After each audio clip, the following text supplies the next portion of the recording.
Hello, everyone, and welcome again to the Paradox, the Druid's Paradox, and we are playing more Stories Path of Destinies.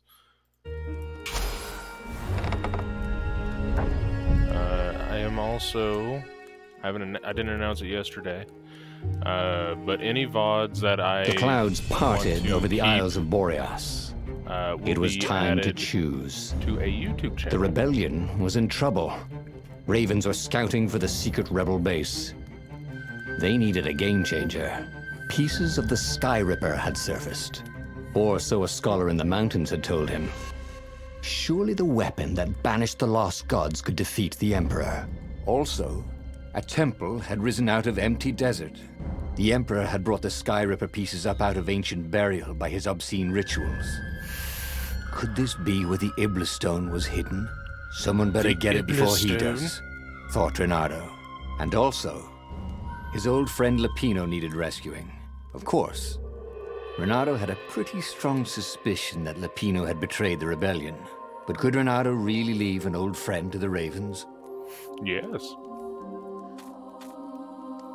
Hello, Peachy.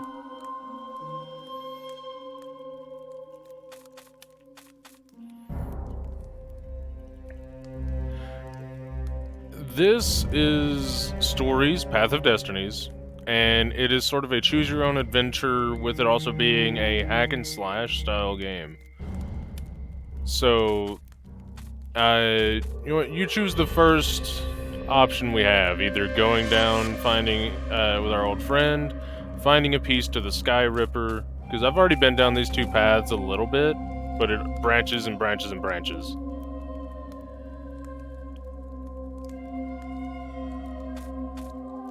And this is a new one that I haven't done yet.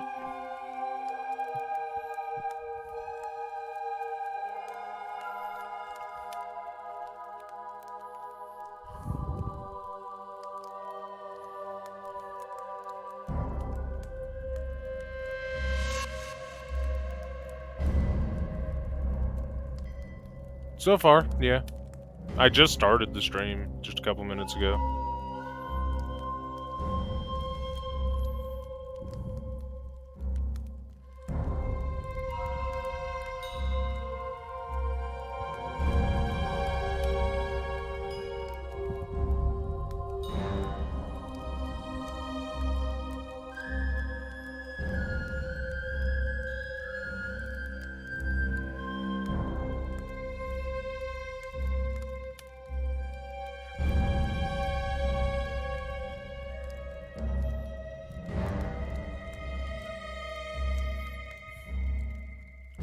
Is there a certain one you would like to choose?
Okay.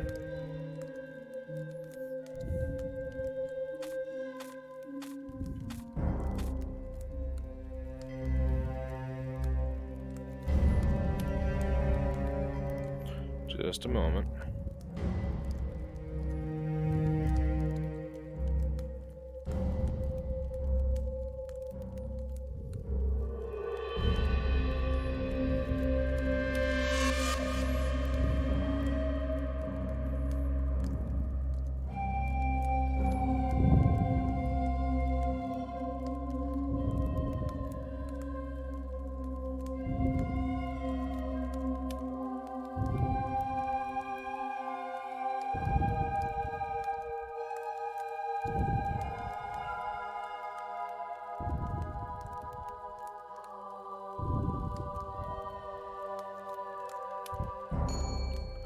I think I will go with the desert. The island was windswept desert. No one went there except ostriches and ostrich hunters. The Iblis Stone. It sounded ominous. It sounded powerful. If the Emperor was searching for it, it must be dangerous. And so, Bernardo went ostrich hunting.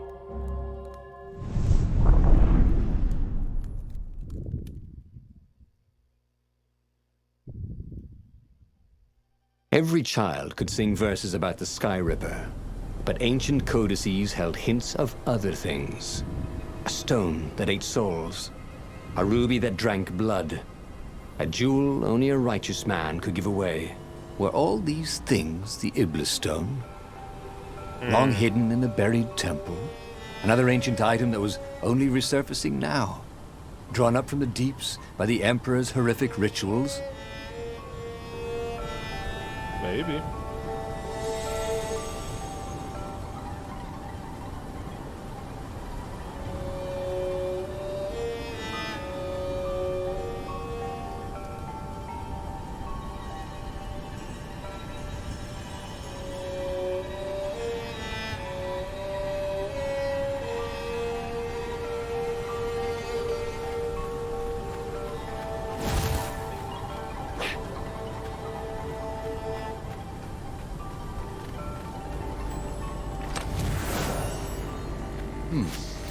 He had all the ingredients for a pretty nifty sword.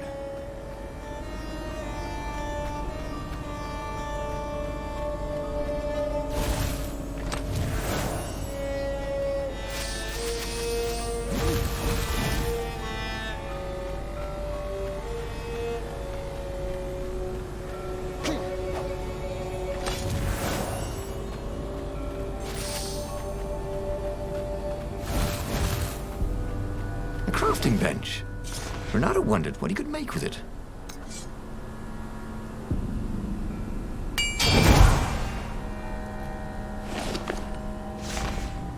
Now I have all 4 types of weapons.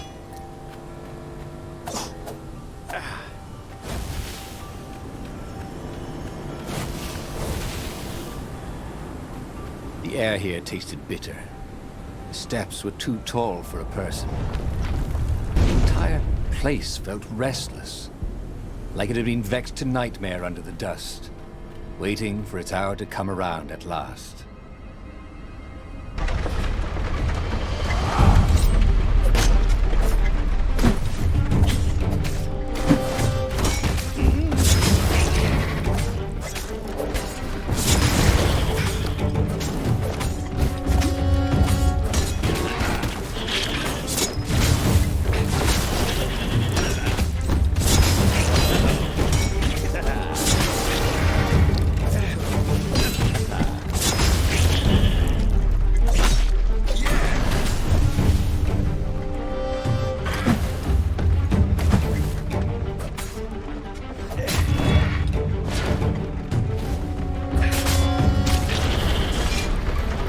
Ravens were already here, cawing in frustration. They were still searching for a way in. Good. Then he hadn't come too late.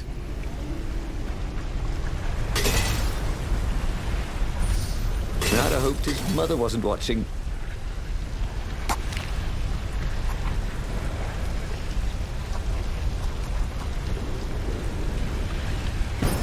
Sure. Oh, I have to?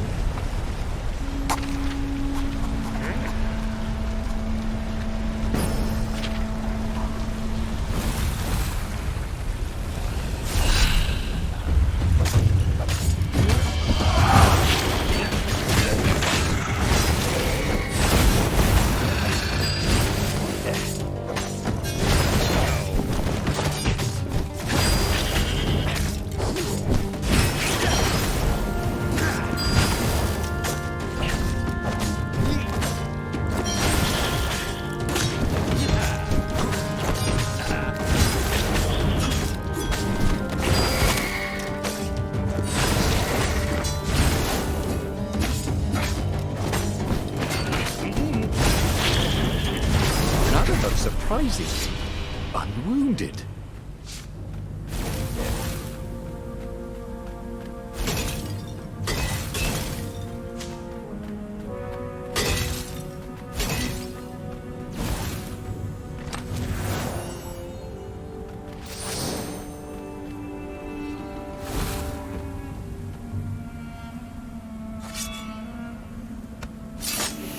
doors tend to hold more treasure, so let's see.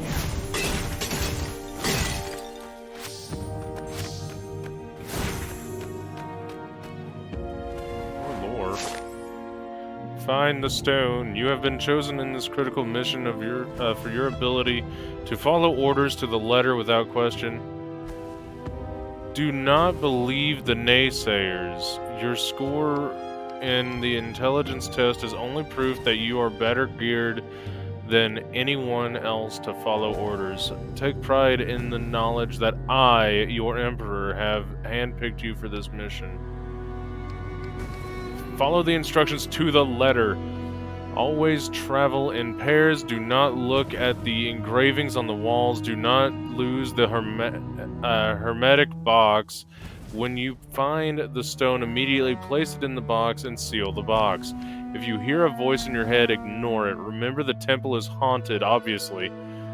This is an old temple dedicated to an old evil god. There were blood sacrifices, of course it would be haunted. Ignore the voice in your head. Remember, ghosts cannot hurt you, but they will try to confuse you. When you hear a voice talk, take the drowsy pill. If you meet another soldier with the stone, and it is not in the hermetic box, immediately spray them with drowsy gas. Find the stone, put it in the box, seal the box, and most importantly of all, find the stone.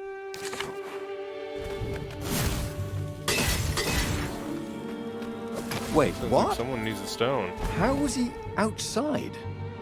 Hadn't he taken an elevator into the depths of the earth?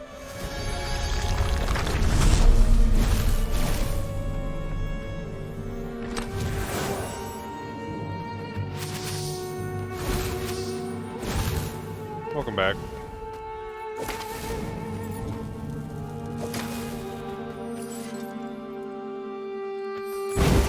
Oh, it waited for me to move in front of it.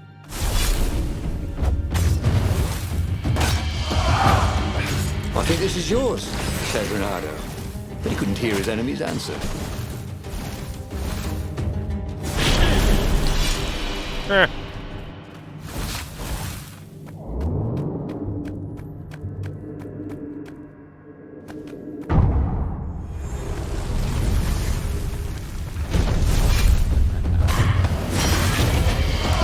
That hurt.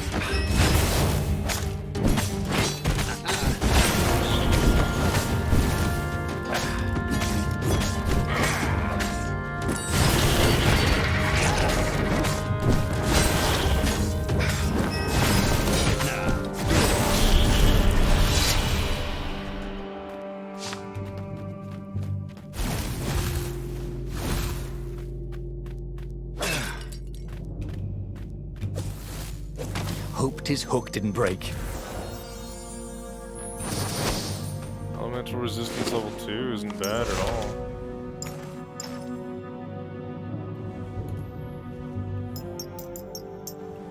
I want this one though. More attack speed.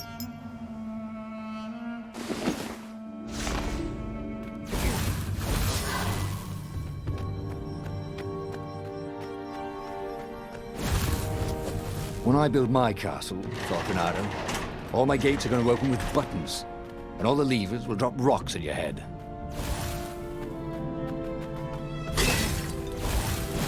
Well, I just made the void sword, so may as well open it.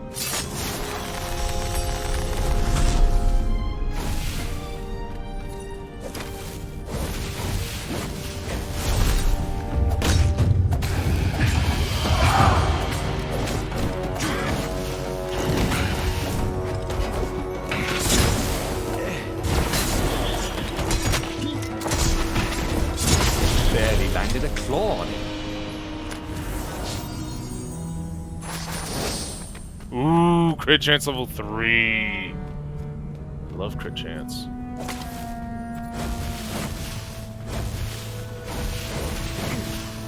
Oh, I can't go back.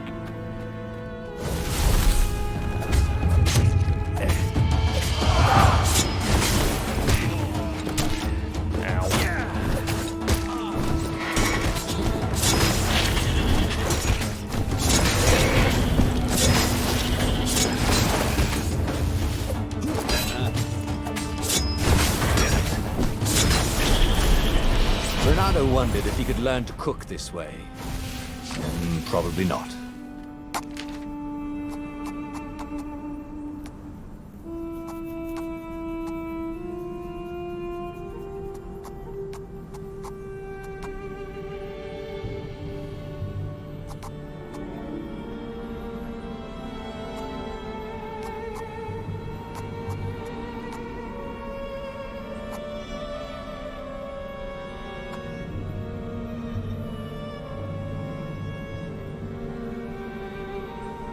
Well, he'd always wanted to do that.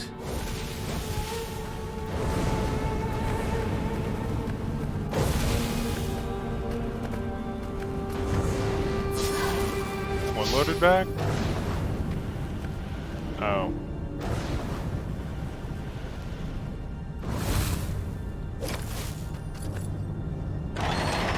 The Ravens at least could not get past this point. Obviously, the temple builders knew how to deal with tomb raiders.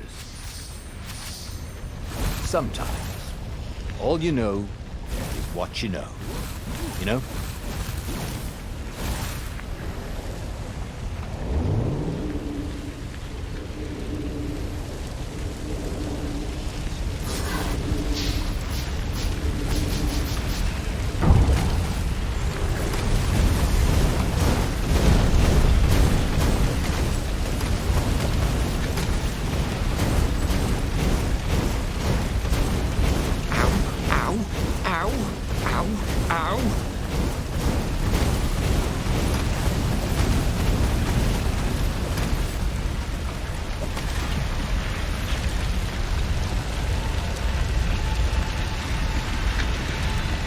It was a stone of the purest blackness.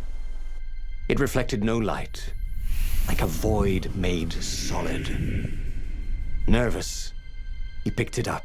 I can make you mighty. Who said that? Give blood. It was the stone, eager, thirsty.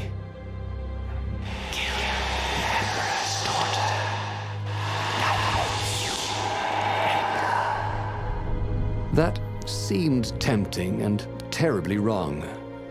Zenobia was the Emperor's greatest general and a potent witch. But they had been close once, and Renato wasn't sure he really wanted to be Emperor. Why not capture the core of Sky Ripper instead? It was the eye of a lost god torn out by the Transcendent Emperor to power his greatest weapon. Not the core, said the stone anxiously.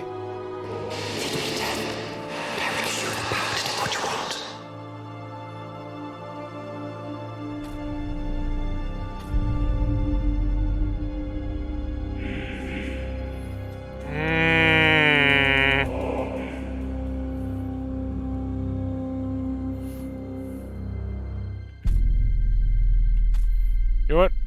Going with the stone on this one. Why was he listening to a talking rock? Ah, but the rock had a point. If the stone could truly turn him into a powerful warrior, he could defeat the Emperor with the very weapon the wicked old Toad had sought for himself. To be a hero, you had to sacrifice old friends sometimes. This was in the trailer where it especially was when they've become enemies. talking about fighting evil with evil. I'm pretty sure.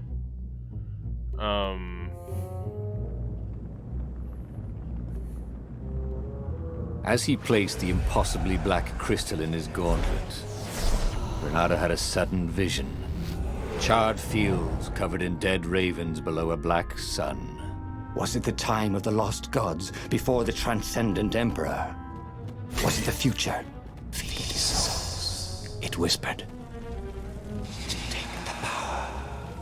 He could feel the stone's hunger for souls, its thirst for blood. Souls. All right, I get it. This was going to be interesting.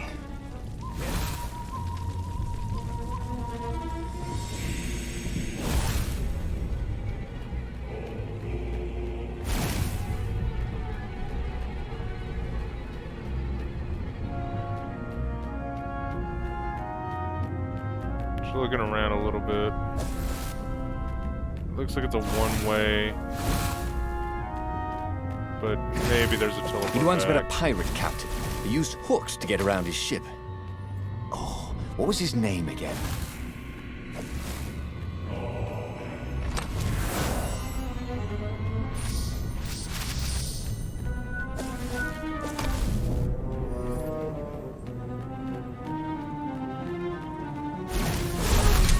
There's a way back.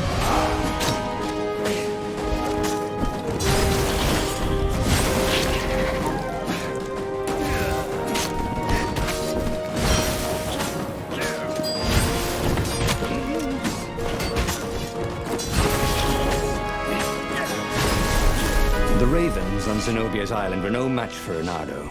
They screamed as the stones sucked out their souls. And with each death, he felt stronger. Take the power, the stone told him. I need more materials, thought Reynardo. Fire. Why what?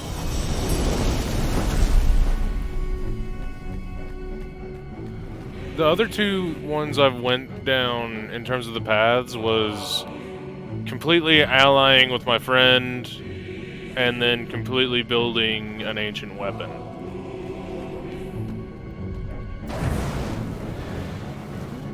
This couldn't be good for global warming.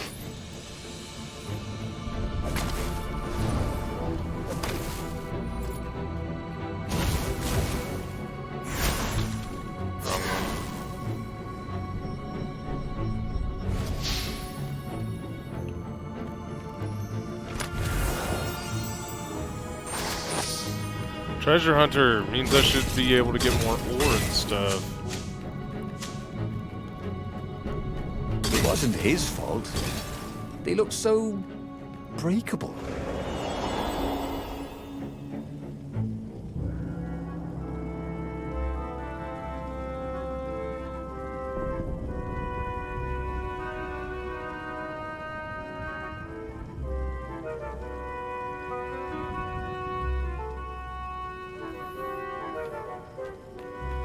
Oh, I can build something now. Or not. I want to keep that one. I want to try and not get hit by things as much, so I'm going to put on that treasure hunter. By 1%. That doesn't seem very worth it.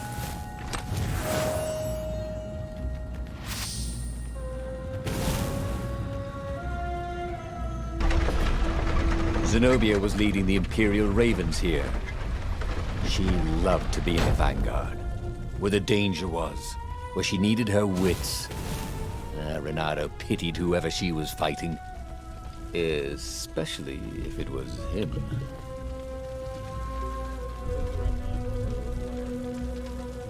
I ain't hurrying nothing. I ain't hurrying nothing.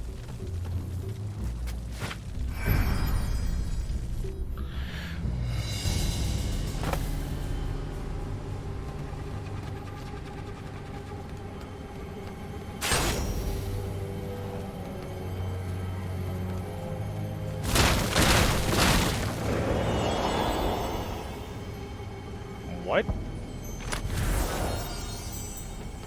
This one looked familiar. Had he lost this one in a card game? Welcome back, he thought.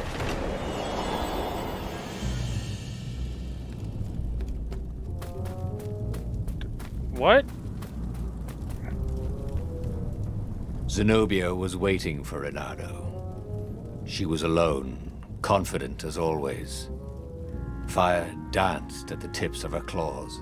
Are you here to surrender? She seemed as cocksure as he felt. But she didn't know he had the stone. And I've missed you too, love. He chuckled. She spotted the stone and bolted without another word.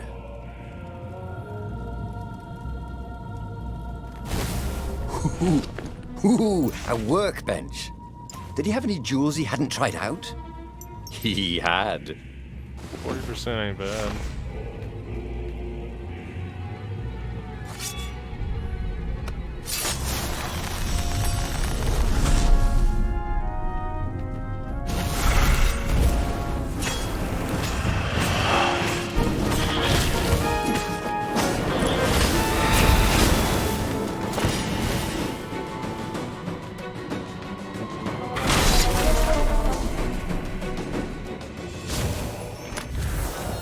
This chest had teaspoons stolen from every inn in Boreas. Oh, and something more useful. Dear Zenobia, as you read this letter, you are locked in your chambers, ready to spend your last night before... Well, you know, I will not apologize. I know you are too proud to forgive me. I also know you won't resist reading through... You are a cat.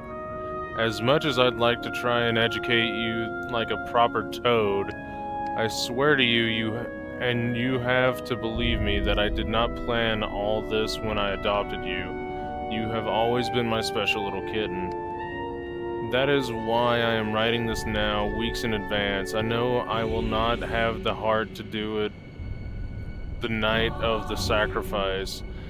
If I think of you as my daughter, then I may change my mind. You must think I am selfish, and yes, I am selfish. I am a selfish, sad little toad that is afraid to die. But what I am doing will ultimately serve the greater good. I want the power, I want it all, and so I will keep my subjects content. Peace for eternity. Even if you hate me now, you can still respect that. You have to. It is the only way I can forgive myself for doing this to you. I will miss you for eternity. Tomorrow, try not to make a scene. Everyone will be watching. Still with love, Father.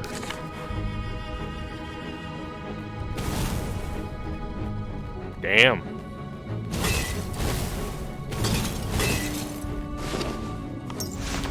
What did I just pick up out of that? Oh, energy on kill. That's tempting.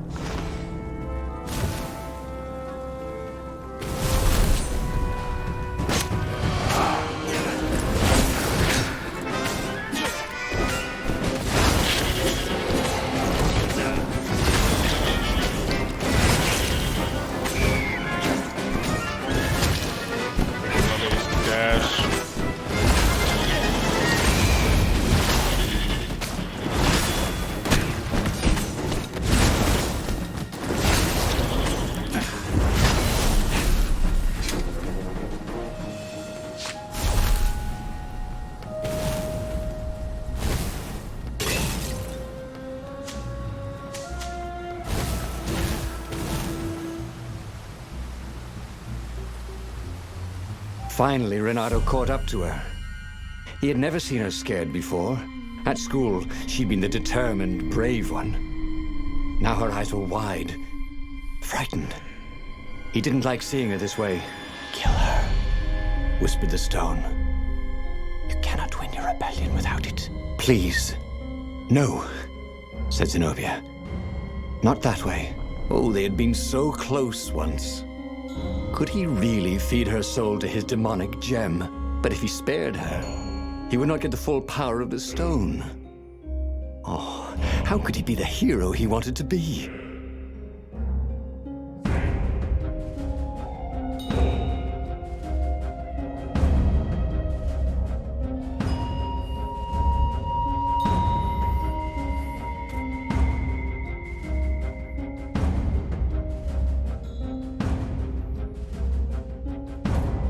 With a flick of his wrist, he slashed Zenobia's throat.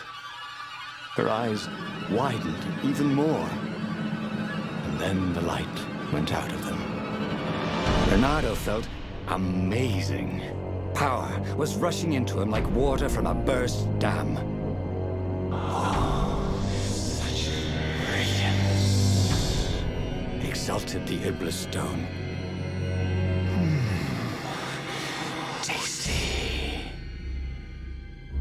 He felt a bit bad about killing her. He was pretty sure she still loved him. But needs must when the devil drives. So when it brings up like a Renato little patch returned there, to the that's fire. referencing Set a course for the one of the Nexus. other endings that I did The already. Empire had a communication outpost there. He could call the Emperor directly. It was time to seize the outpost and let the Emperor know what he had done.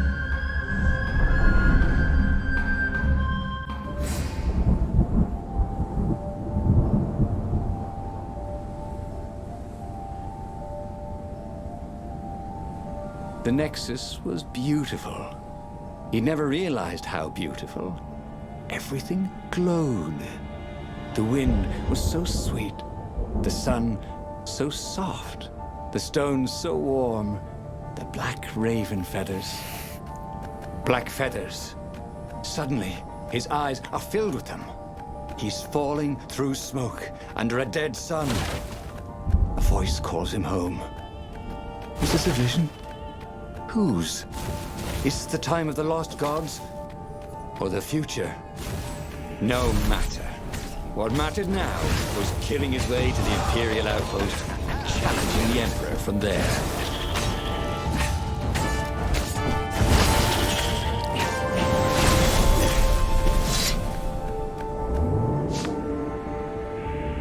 No skateboarding, the sign said.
Renato had heard That's how I get stories of that. a dungeon where chests were filled with potions and weapons.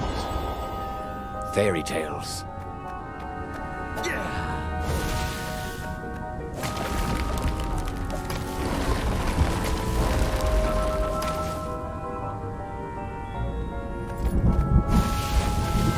Up ahead was Lapino. What was he doing here? Bernardo! Hey, buddy! Hey there, old buddy! Please don't kill me! Why would I kill you? Asked Bernardo, although he had been thinking about it. Well, you've become... no, I mean, no disrespect at all here. Kind of evil? Maybe you should, I don't know, go to the mountains to have a think? See if maybe you're sure the stone is not all that healthy a thing to keep?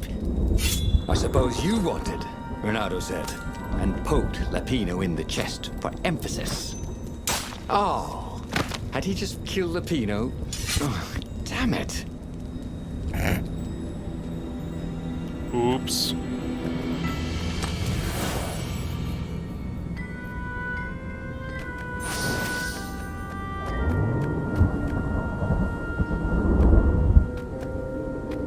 He'd go to the outpost, use their far speaker, tell the Emperor what he'd done, and then he'd go to the secret rebel base. Let them know he was ready to lead them to victory. How much energy on kill is it for the level 3? 5?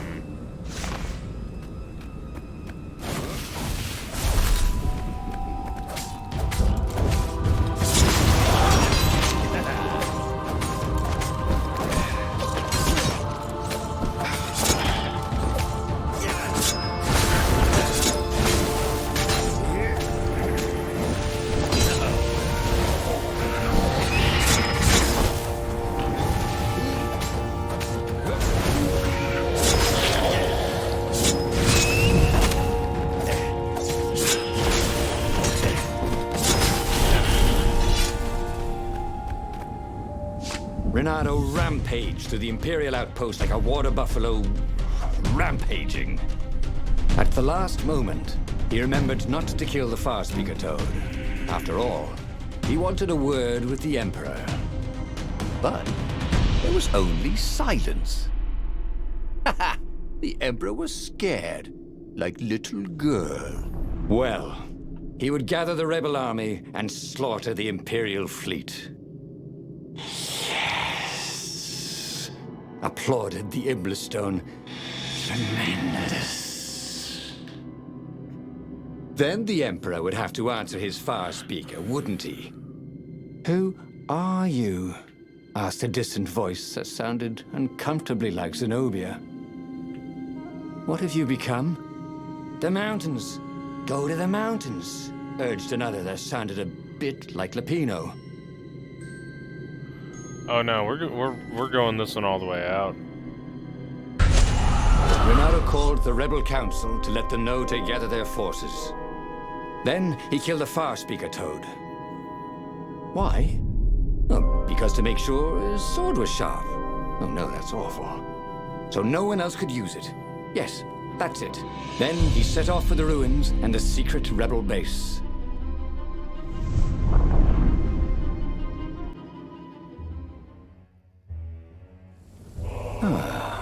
The ruins were crawling with ravens. Probably looking for the secret base, Renato thought. But then he realized they're probably looking for me. They must be very scared of me. Well, here I am. You are the honest warrior ever, whispered the Iblastone. And he had to agree with it, for once. Who was as good as Renato?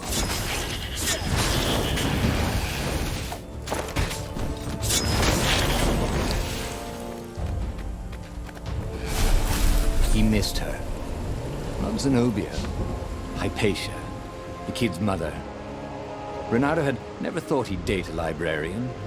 He'd always figured himself for the barmaid type. But then, he'd never figured the library of Ubar would have comic books, or that Hypatia would know anything about them. He missed her.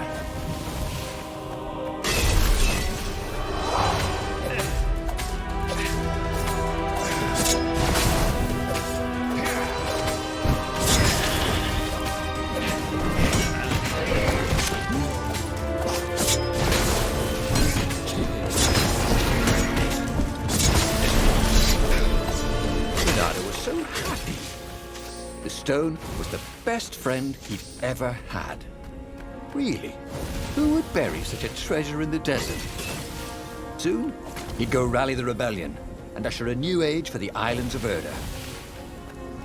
Not quite enough, thought Renato.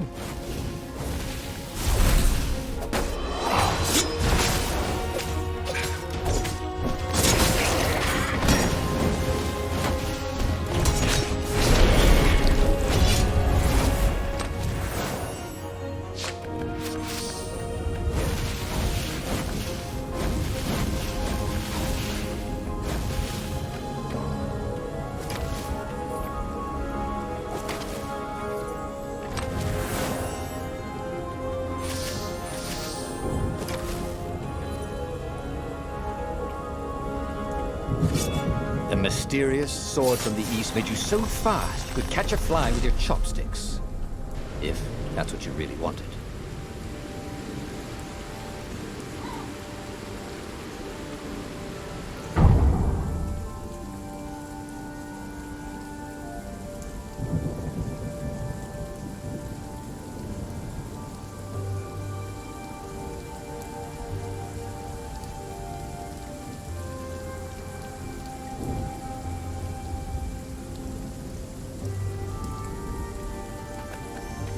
Renato wondered if death was nothing more but a portal to another plane of existence.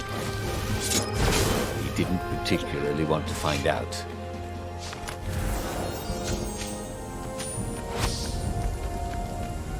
Shieldbreaker level 2. Oops, wrong button.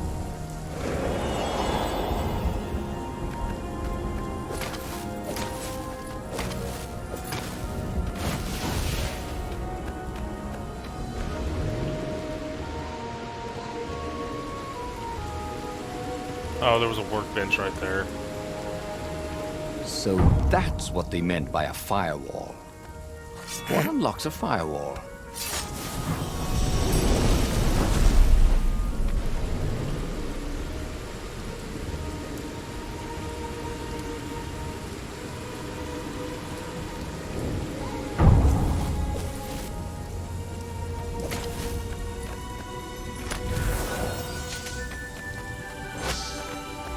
Shield breaker level 3. And it brought me back down here anyway. Cool. Haven't you always wanted to do that?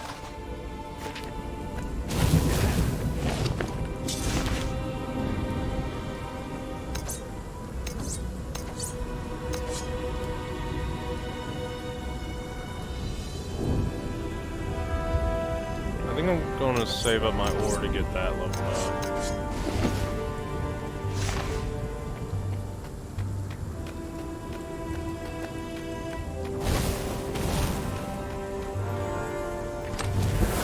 This chest contained a Vorpal sword. I'm just kidding. Vorpal swords don't exist.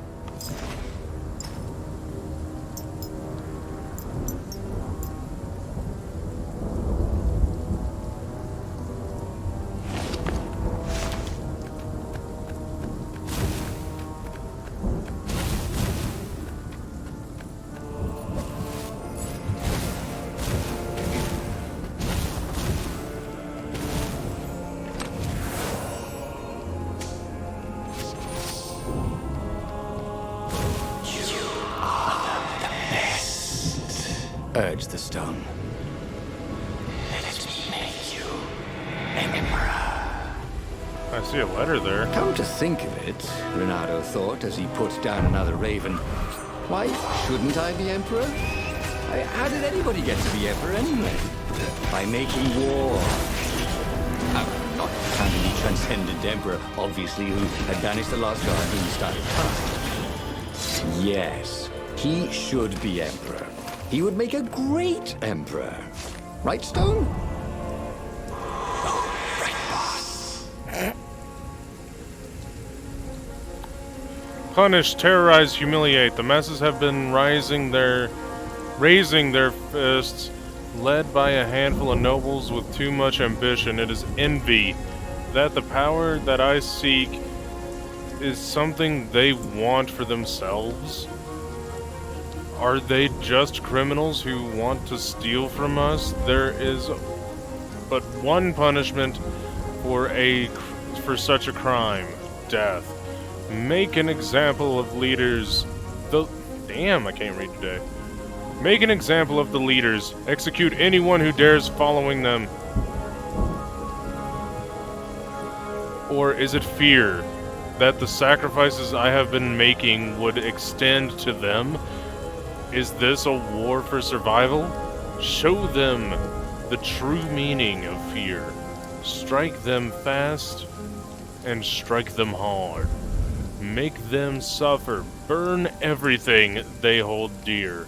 Or is it pride? The meaning that the meaning of those sacrifices would forever escape their comprehension?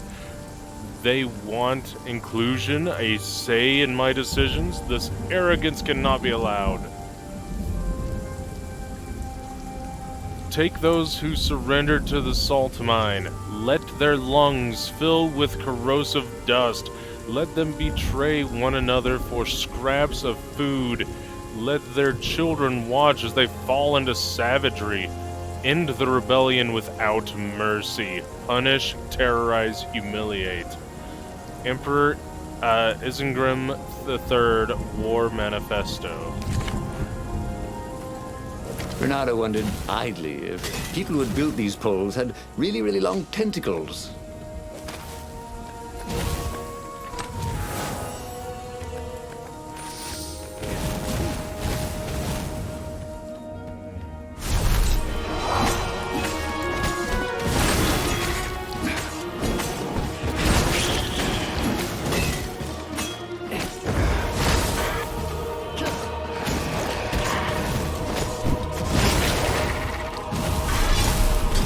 It was definitely easier to fight inanimate objects.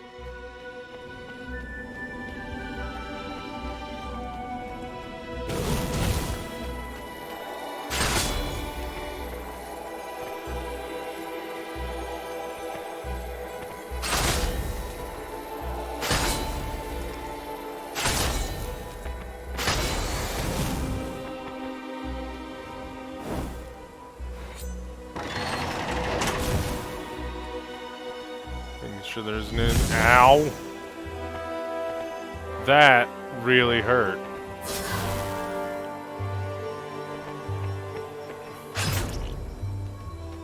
Didn't your mother tell you it's rude to stare? Snapped Renato, a little smug.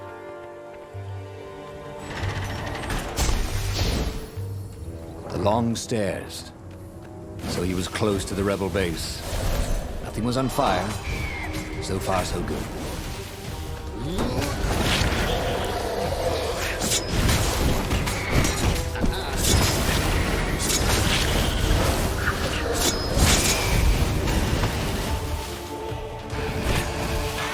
No one could beat Renato at hot potato.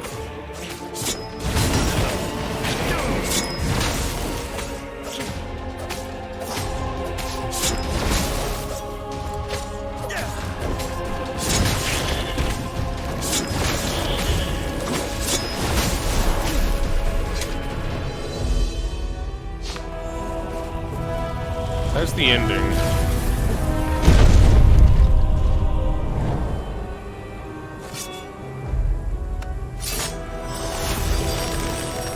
Had that door been opened before?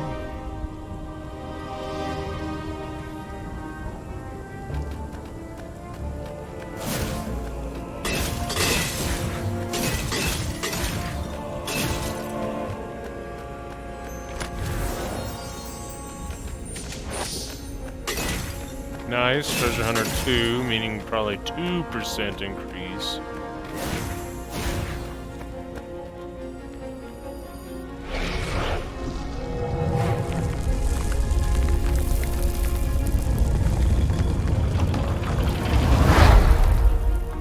Renato strode into the council. Let's do this thing. Let's make me emperor. They looked confused and nervous. Ah, had he mentioned the emperor thing? He meant to bring that up later. I mean, let's go win this rebellion.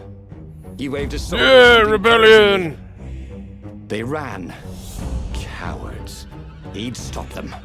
He cut down a few to inspire the others. But soon, there was no one to cut down. Well then, he'd have to attack the fleet alone. More for me, he said. Unless it was the stone that said it. Traitors. Traitors, all of them. They'd run rather than following him, rather than cheering him. What should he do to the cowards? Anything he wanted to. After all, he was a true hero, the best warrior there ever was. No one could stop him now. But first, finish him. The Emperor, that is.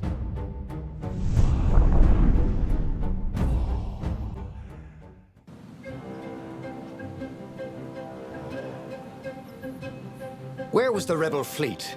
They weren't even trying an assault. They were going to miss a day in history. The downfall of this dynasty, and a new one to take its place. He didn't have to kill all the ravens. He could enslave them.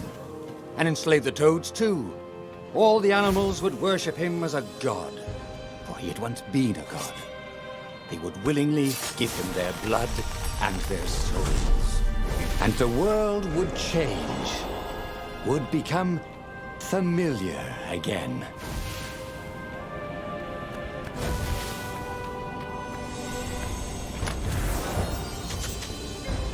His sword food teacher used to say power gems were cheating. Stupid old fart.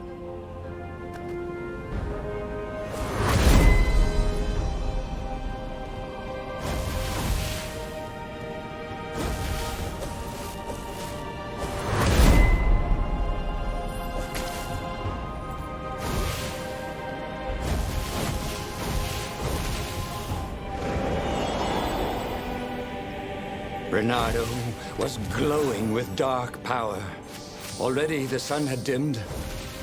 He could do anything, he realized. He could wrap the island safely in smoke again. He was beyond a hero. He was going to become a god again. How odd, he thought, that the Iblis Stone had nothing to say about any of this.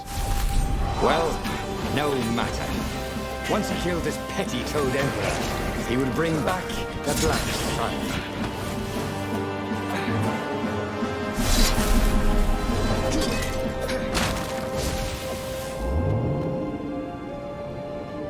Bernardo wondered if it wasn't cheaper to build bridges and stairs.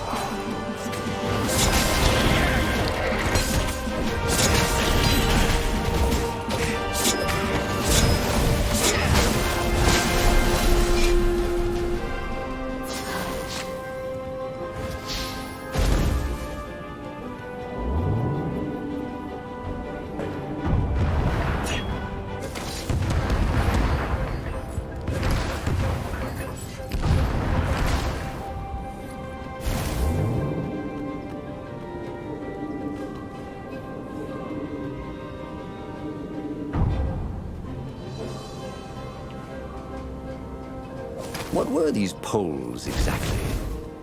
Parking meters from the time of the lost gods?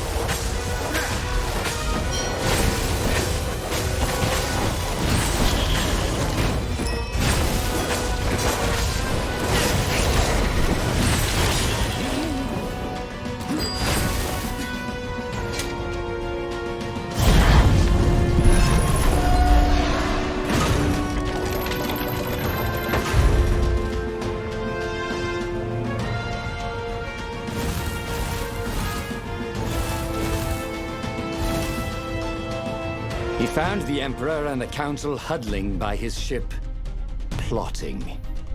They saw him and cowered before him.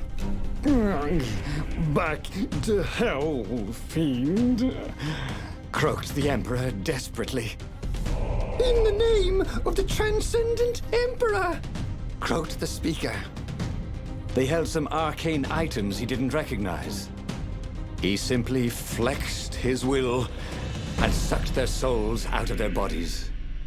And Iblis exulted. It is finished. And the void that had been a mere stone on a sword expanded. It stretched and ripped like a vast womb.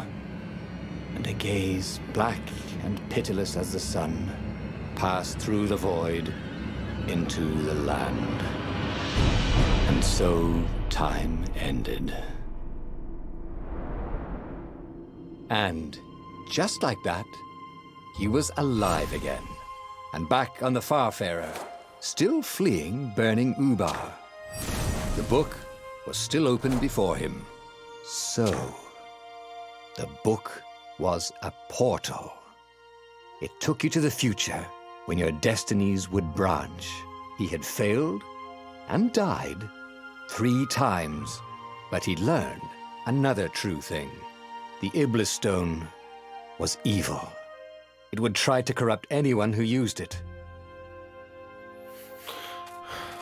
So the ones that I've gotten before was this one where I helped my friend, but I didn't turn in the girl, and then my friend killed me. And this one where I got the weapon that can kill the gods, and then she froze us over, but apparently she was still in love with Bernardo.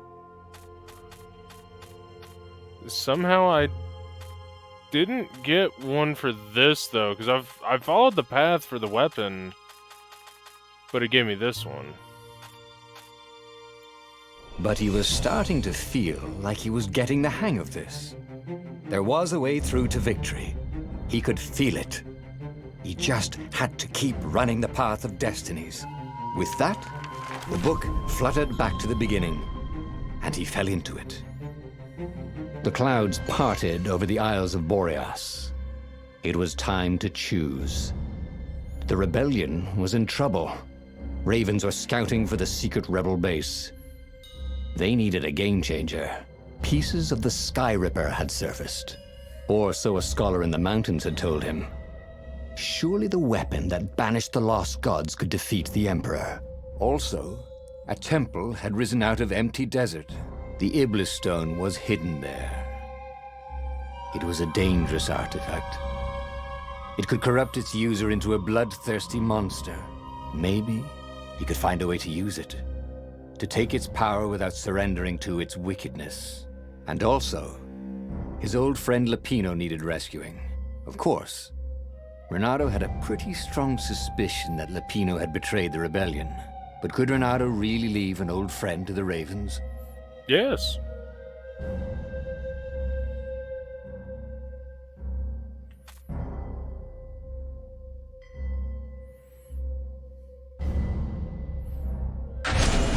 Every I wanna know what child this knew one about the was Sky for. Ripper. The Transcendent Emperor had buried its pieces. What could have brought them to light? This Emperor, Isengrim III, had once been kind, but he'd gone mad. And now he was conducting secret, obscene rituals to bring back the lost gods. Had he, somehow, summoned the long-lost components of the legendary weapon out of the deep places of the earth? It was more than Renato could fathom. But if he could find a legendary weapon, he would use it.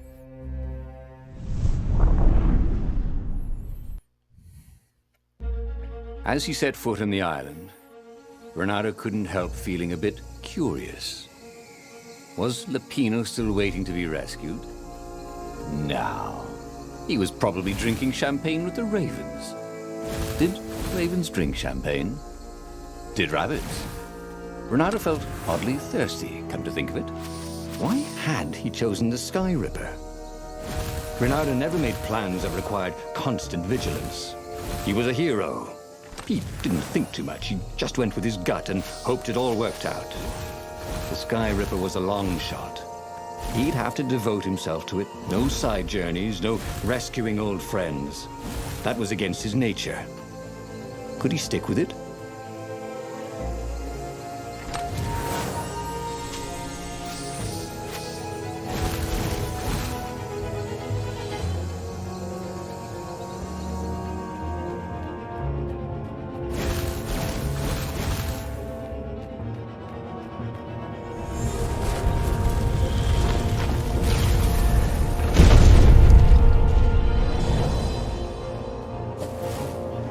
What else could you hook?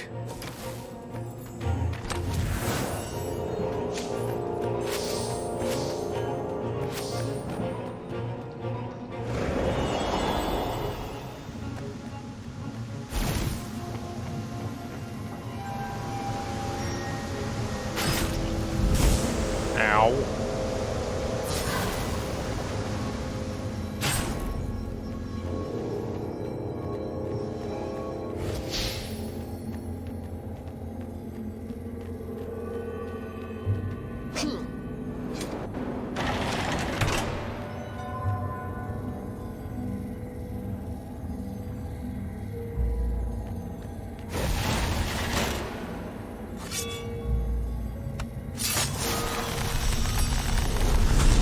What's behind door number 2?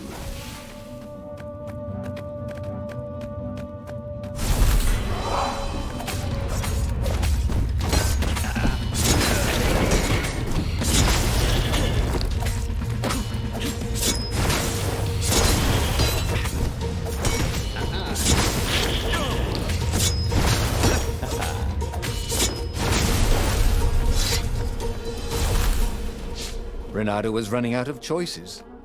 Zenobia's love brought him only sorrow. His best friend was his enemy. And the Iblis stone, he shuddered. Best not to think about it.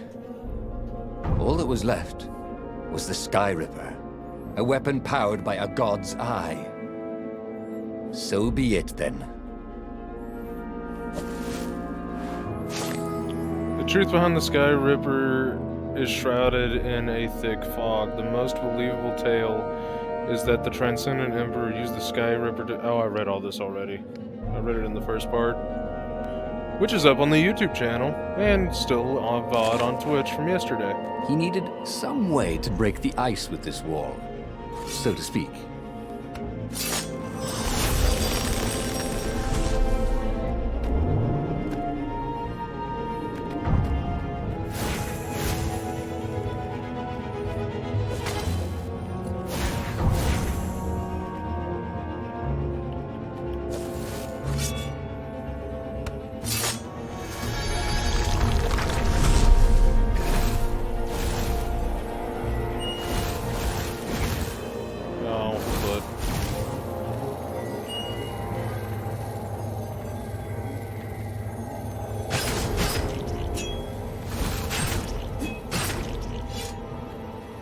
Sleep tight, thought Renato.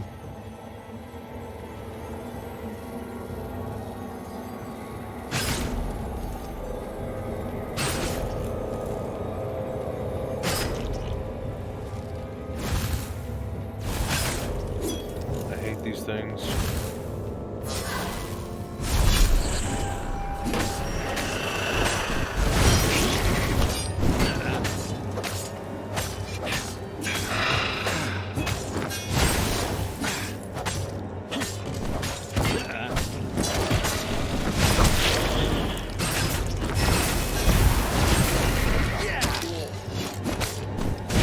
You know, you don't smell any better when you're dead.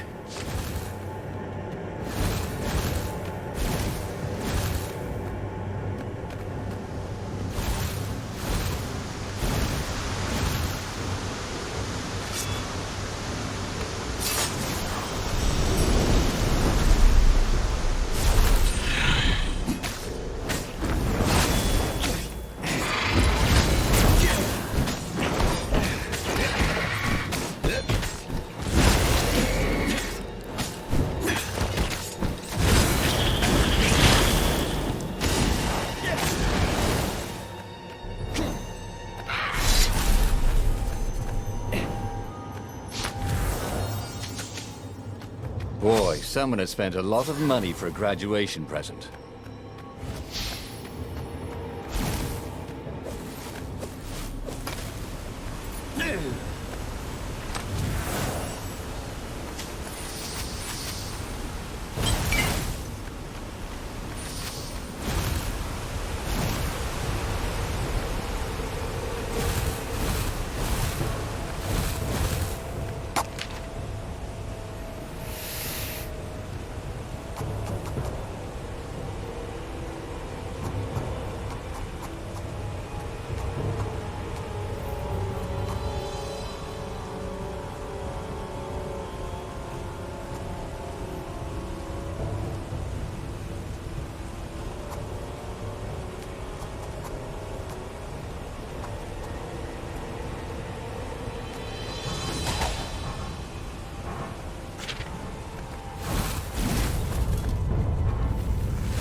There it was. Sky Ripper's armature. The stuff that dreams are made of. Engineers' dreams, anyway. The device was intricate. No one alive had the skill to make a thing like it. How was it part of a weapon at all? He'd have to ask a scientist. But first, he'd get the second piece. Sky Ripper had a heart. A core that had come to rest on the next island. Well, there was another island he could reach. Zenobia had just invaded it with her father's Raven battalions. She must be encamped there still. But fighting Zenobia now, that made no sense at all. He'd already sacrificed one friend to get this armature, was it? He didn't need to hurry to face her. She would find him.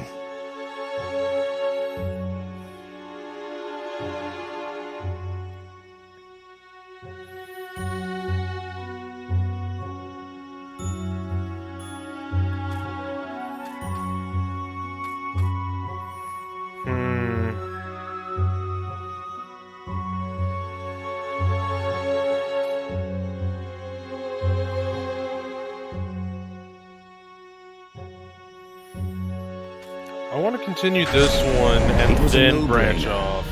He'd sacrificed his old friend Lapino to get the armature. And the armature was useless by itself, only a series of coils and wheels. War demanded sacrifices, and he would make more before the end.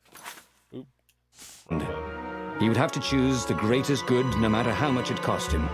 Zenobia.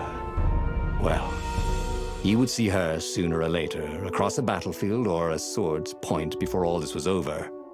He was sure of that. The power was in the core. Obviously, he had to get the core.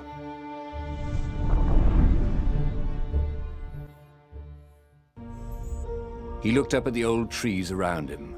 They were so big and so old. They'd been there before he was born, and they'd be there after he'd passed into legend. Was he confronting his own unimportance? What had got into him? He was no philosopher. Anyway, who cares? He was plenty important. He was a hero. And soon he'd prove it. It would be fun to try out that one. And here was a handy workbench. It is 3%.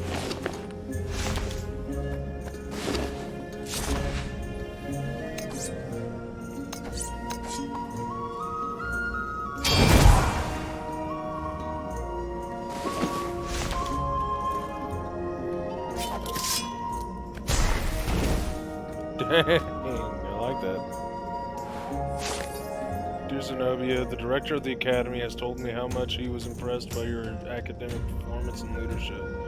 Somehow I doubt this was a session of bootlicking. I have seen plenty of those. That old toad is sincere, and I am proud of you, my daughter. You will make a fine empress one day. On my end, great news. Professor Calaveras has been studying the Nexus, and he said that he has made a bold observation that Toad is a true genius. You know how that island is unique, constantly changing and new crystalline formations appearing, island fragments merging, splitting, slowly drifting, held together by some invisible threads. Calaveras is convinced those changes are not random, but rather indicative of the living nature of the islands. He has observed that certain changes on the Nexus follow or sometimes precede a turbulence on another island. Landslide, quake, flood. The Nexus seems to resonate with those events. Maybe the islands have a hive mind, and the Nexus is the brain. In any case, I am funding a permanent scientific observatory on the Nexus. It will attract the Empire's greatest minds, with Professor Calaveras at the helm. I anticipate a great age of enlightenment for the Empire. With love, Father.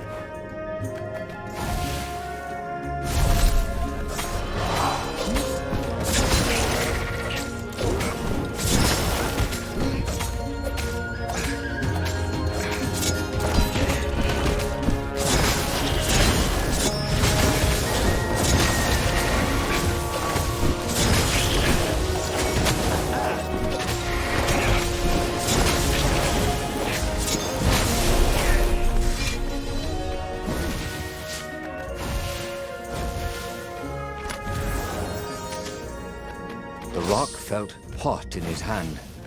He could feel its secret power.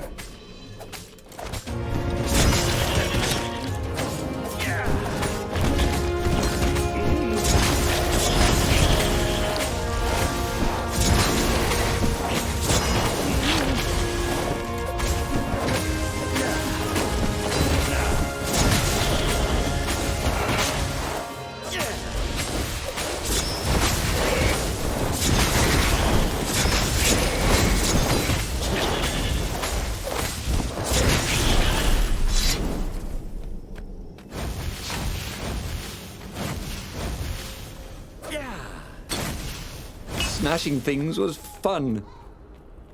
Yes.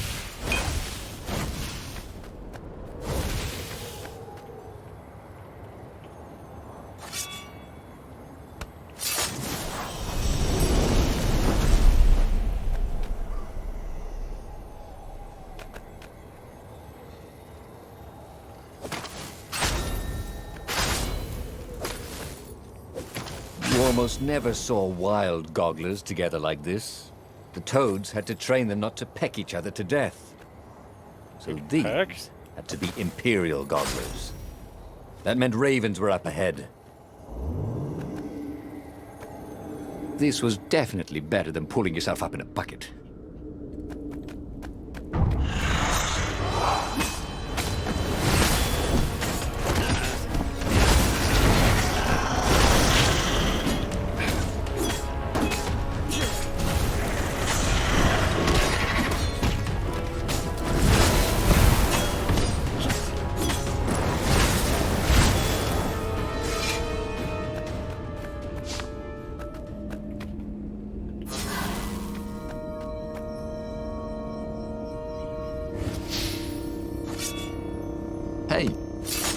Hey, I'm a firefox, thought Renato.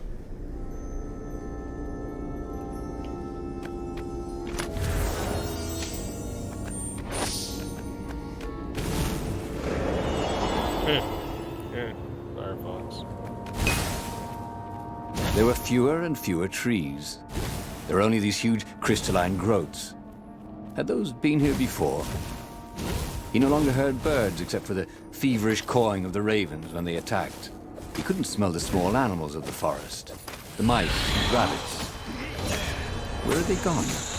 And he was getting hungry too. This was an unhealthy place to be.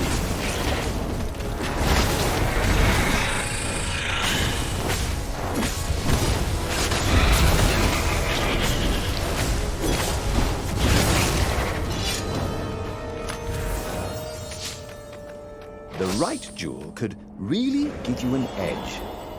The wrong, well, it still looked pretty, didn't it?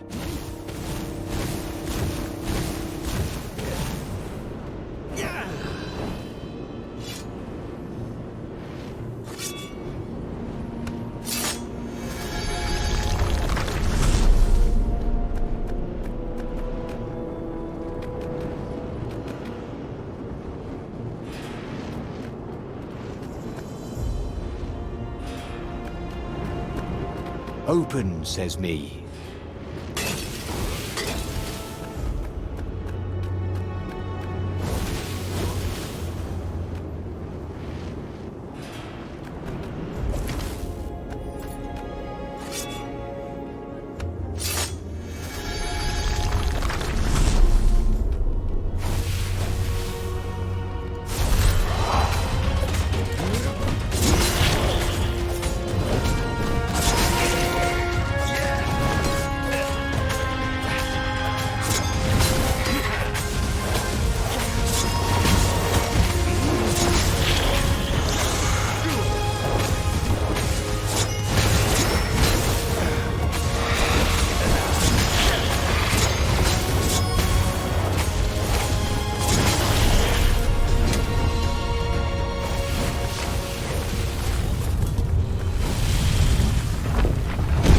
The 20-sided core made him feel physically sick. Once he had sneaked into a temple of the dark art, and he hadn't liked what he smelt and saw there. This felt like that. As quick as he could, he wrangled the icosahedron into the armature. The wheels began to spin, then glow. The sick feeling quickly spun away. Now he only felt sad. He had lost good friends for this war apparatus. Maybe Lapino wasn't such a good friend. Yeah, that made him feel better. He carried his prize back to the Farfarer. Now, he had to make his next move. There was a key Imperial outpost on the Nexus. If this really was some sort of super weapon, he could use it to wreak havoc on the enemy. And if it wasn't, well, better to know that before the final battle. But maybe he should show it to some scientists first. There was an observatory on the Nexus. Maybe he should go there before he fired it. I'll try that one. Well, of course. If you've just assembled a weapon out of legend that can exile gods from the world, you'd want to have a scientist or two look at it. And even if they disagreed and he had time, he could ask Calaveras himself. Yes, the observatory would be his objective.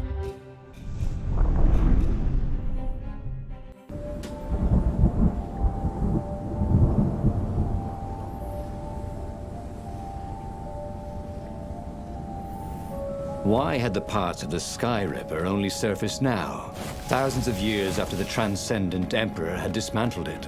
The mad Emperor Isengrim had performed terrible, bloodthirsty rituals to invoke the lost gods. Was that why these ancient artifacts were rising out of the ground? How perfect, then, that the Sky Ripper would reappear to be his distraction.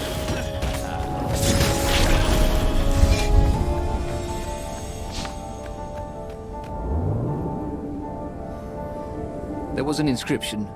No spitting.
magical jewel. Renato couldn't wait to find a workbench.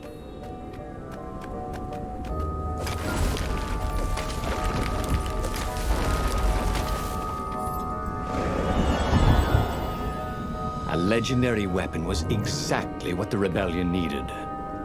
They were missed the outnumbered. chest. The once kind emperor had become a tyrant. But his ravens stayed loyal, for he fed them his victims, and the other animals were too frightened to rebel. Renato shuddered at what the emperor was trying to do. To bring back the lost gods, the Black Harvest, the Black Sun? No.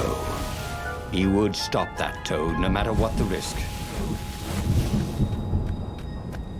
You couldn't go sticking jewels in your gauntlet just anywhere. What if you dropped one and broke it? Luckily, there was a bench right here. I'll leave my boat out like that.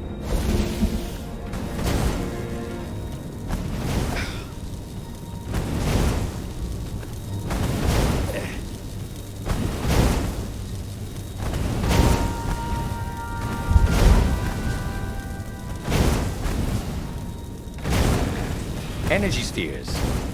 Easy to dodge, but boy do they sting if you didn't pay attention.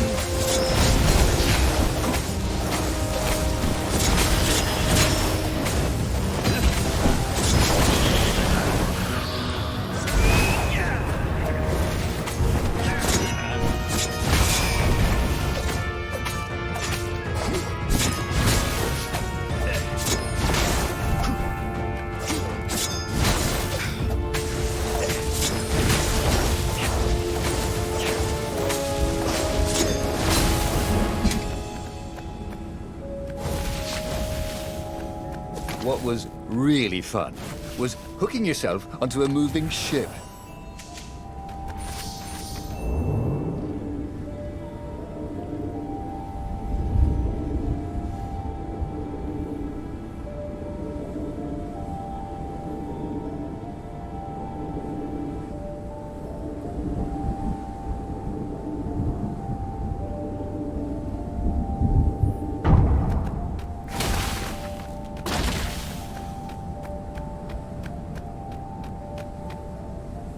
Oh, Renato was thrilled. The scientists seemed to think he'd put the Sky Ripper together right. But one Toad was worried. Yeah, Sky Ripper could tear a hole in existence itself. There are invisible strings that tie the universe together. If Sky Ripper cut one, the hole would widen and widen till our whole existence fell into it. Another Toad sighed. Irving still believes in string theory. At least go see Calaveras. Yeah, said the worried Toad. He knows more than anyone else has forgotten about the Transcendent Emperor. If anyone could tell him how to use this weapon safely, it would be Calaveras. It was he who had told Renato how to find it in the first place. But maybe he had to give up on using it as a weapon. Maybe he had to go to the secret rebel base and ask the generals there what he could do with a weapon that he dared not use. Well, he should have known he'd have to consult Calaveras again. The scientists at the observatory were smart enough. But what did they know of the Transcendent Emperor? He hoped it wouldn't delay him too long. The rebels had scheduled the final battle soon. Every day they delayed risked the exposure of the secret base. And some soldiers were already drifting back to their homes and families. Calaveras would fix the Sky Ripper for him. And then he would win the final battle.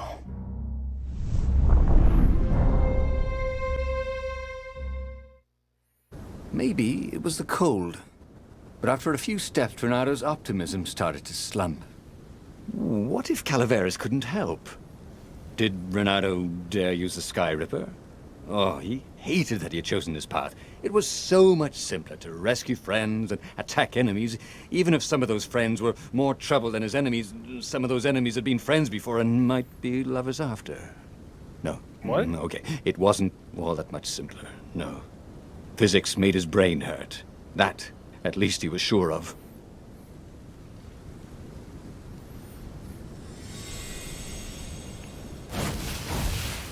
My ship.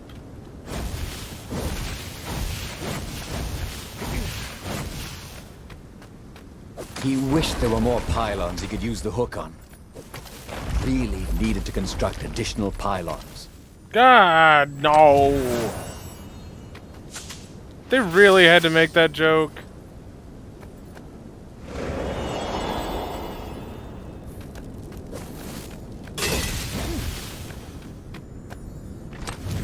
Seriously, that makes me a little upset that they actually made that joke. That's a Starbound or Starcraft, not Starbound, Starcraft joke.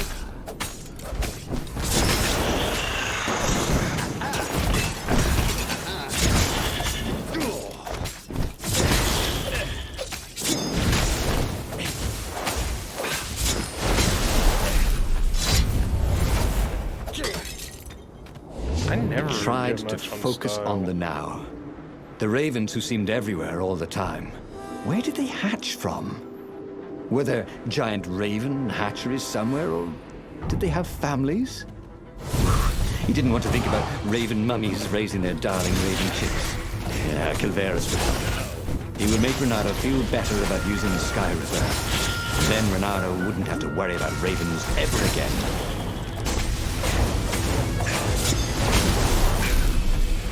I might put that energy on kill again.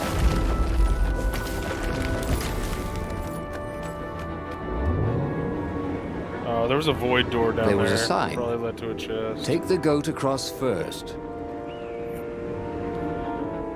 That's a reference to the boat problem, or the raft problem.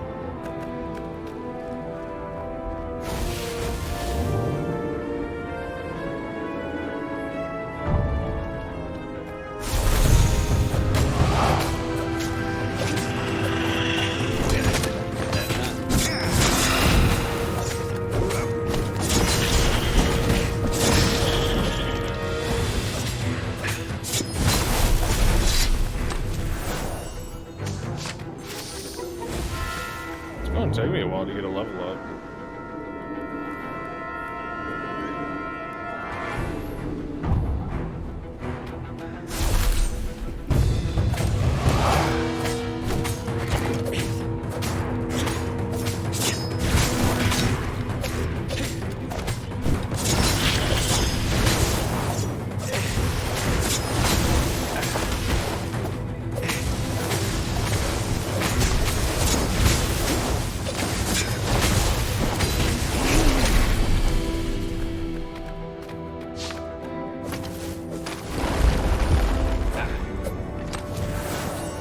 Fresh socks, thought Renato. Please be fresh socks.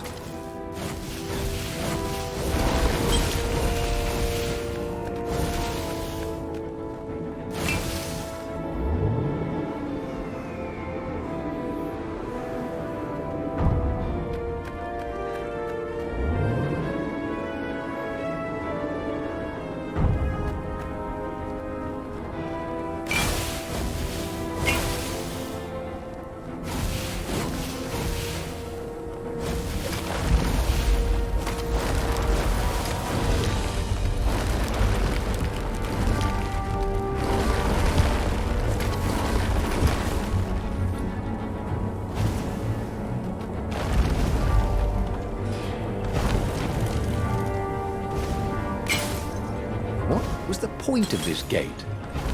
Did they think no one would notice the lever? Renato had sacrificed a friend for the Sky River. It would be worth it if he could bring a super weapon to the rebellion. But the scientists had ruined everything.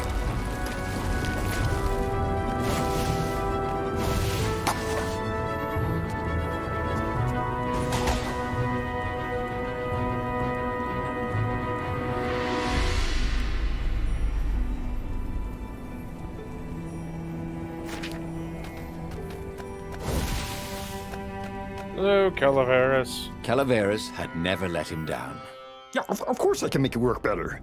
But when Renato explained about the strings, Calaveras grew thoughtful. Oh, strings, you say? Well, the Arcana do speak of the ties that bind the world. He drew many intricate symbols in the dirt. Yeah, so, according to my calculations, each Sounds time like you an fire, older I'm afraid version there's a of 1 in Kermit. 128 chance you'll destroy the universe. That's pretty good odds. That's like rolling, 21 dice and they all come up 6. What are the odds of that? What? No! It's more like 2.716s in a row. Anyway, with those odds, it won't happen if I use it just once. Yeah, that's not right.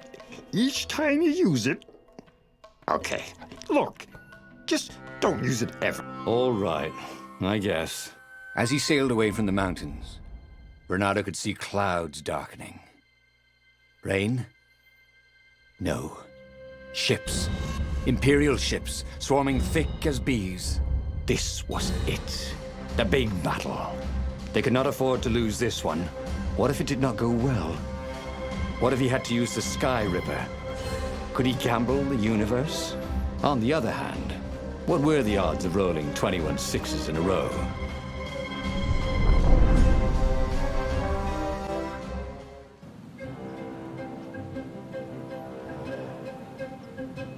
The battle was not going spectacularly well. What had the rebels been thinking?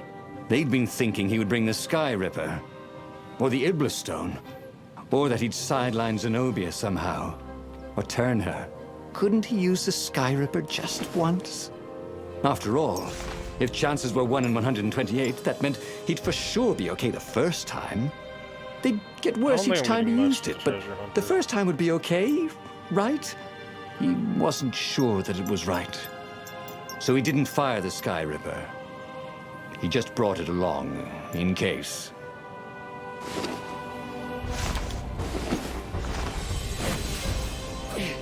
Oh, yeah. Renato checked to make sure his 15% sword was still definite. working. Yep.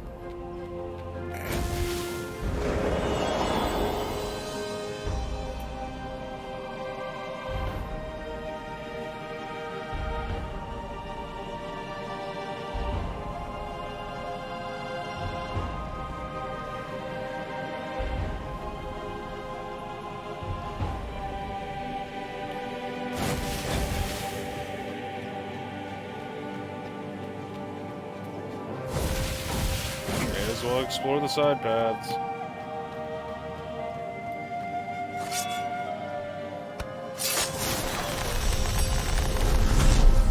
I wonder what happens if I go that way.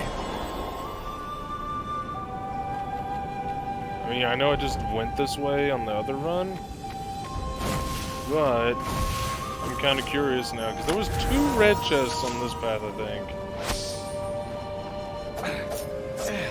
That is a big attack speed increase.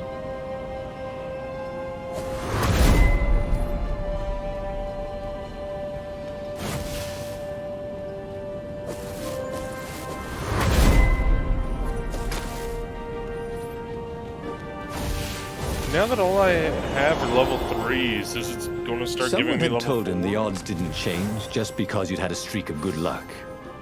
His gut told him that was wrong, though. And he always listened to his gut. On the other hand, 128 chances to win.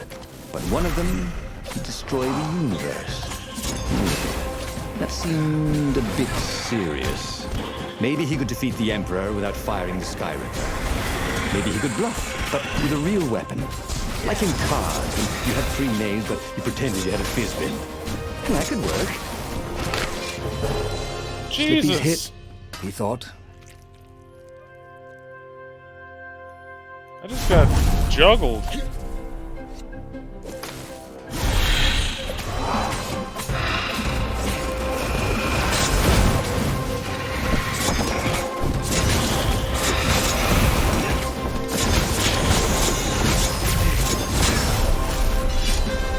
And that time I just wrecked him. What?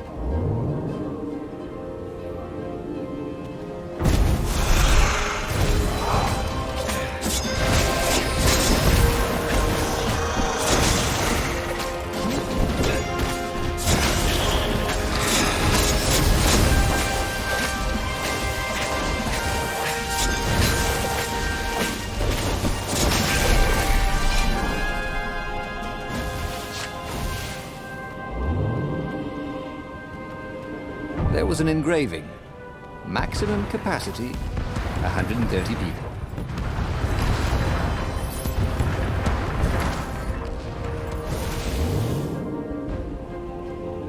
What if it's gonna make me go left or right this time? Looks like right. Yeah, the pole isn't there.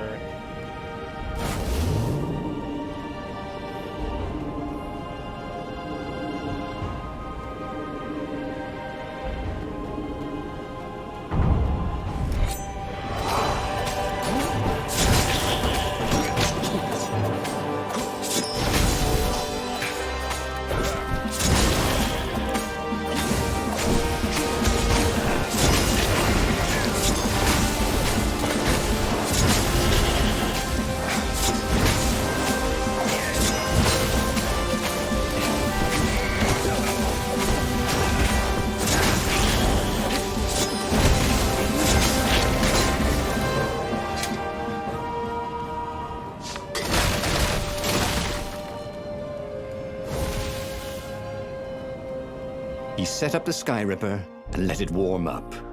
He would bluff if he had to. Zenobia came out, flanked by a very daunting platoon of ravens. You won't actually use that, she said in that annoying, I know everything because I'm a cat and you know nothing because you're just a fox voice she had. Or I know the odds. Good, because there's a real chance you could destroy the universe. No, not the first time I use it. The odds are too low. What? No? Yeah, sure. The first time, the odds are practically nothing. They only go up if I use it a bunch more times. No, but that's not how odds work. Didn't you pay attention in class? Now surrender, or I'll use it. Just once, he said. Don't. He felt sure the odds were with him. He had to go with his gut. That's what heroes do. Fire, he said. Please? The Sky Ripper fired. With a tremendous whoosh, the Emperor's flagship went up in flames. It was awesome. And then he noticed. There was a hole in the air. A blackness, like a tear in a parchment. Wind was blowing into it, widening it. It grew larger, and even larger. Crates fell upwards into it, and the world itself seemed bent, like the reflection on a curved mirror, as it poured into the ravenous hole. 1 in 128. What are the odds? Thought Reynardo. Those and are then the odds. everything fell into the hole and was gone. Oh, damn it. He'd lost again, and died. But there was Burning Ubar behind him. He still had all his destinies ahead of him. But he'd learned another true thing. The core was powerful, but dangerous if used improperly.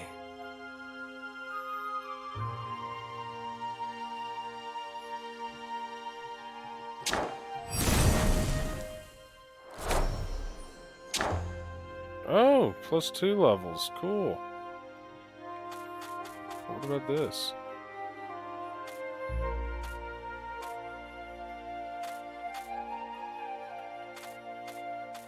Does this mean I can unlock an ending? Like an actual ending He now? knew enough now, he thought.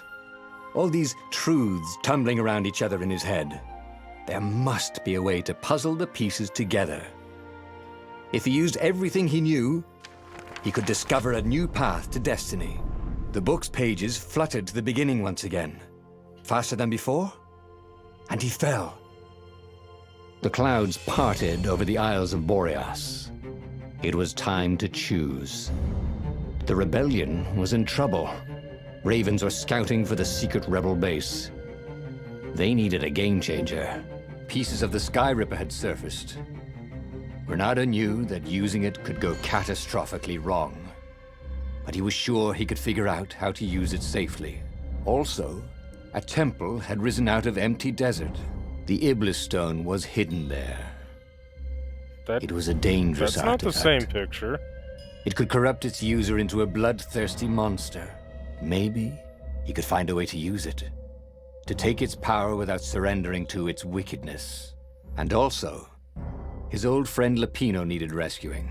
Of course. Oh, this will unlock the... Renato had a pretty strong suspicion that Lapino had betrayed the rebellion, and he had a gut feeling that he needed to use that to his advantage.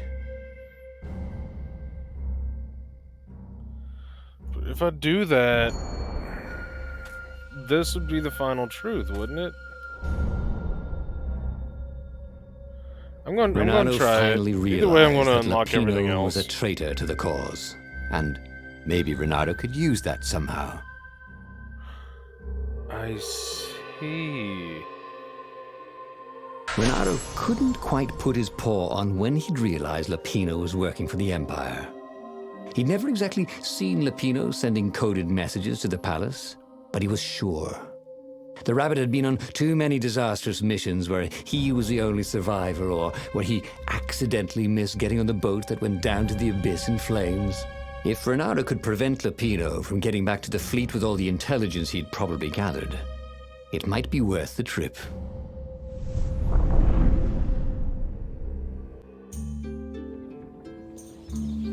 How had they come to this?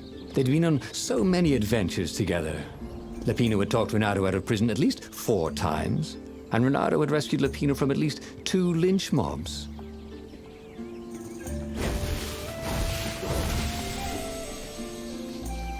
I'll just have a dash, thought Renato. I don't know which one I'm supposed to do.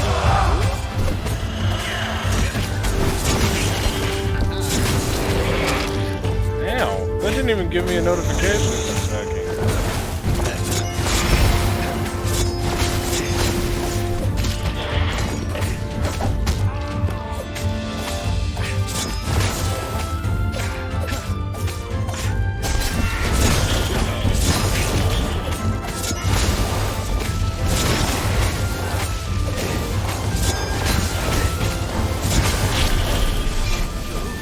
But he'd always felt that the rabbit resented him. Lapino was hilarious because he was so down on himself and everyone else.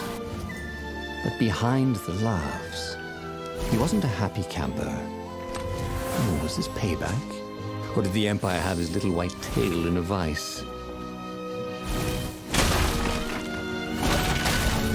Well, here's my ship. Why did it put me up there?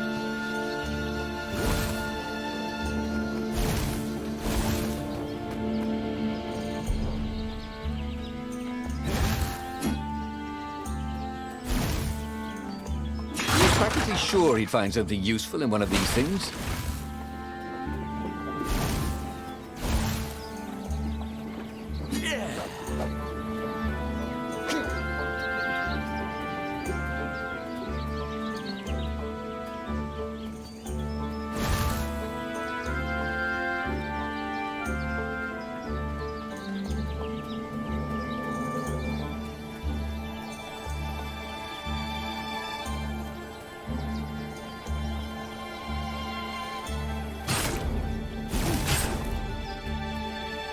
Boy, if looks could kill. I feel like I'm going to get locked if I go that way.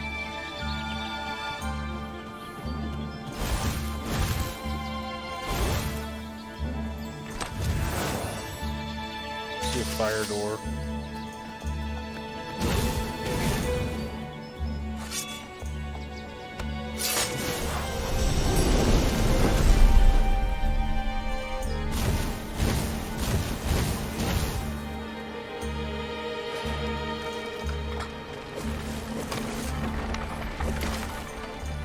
Hey. Nothing. So level 3 is the max.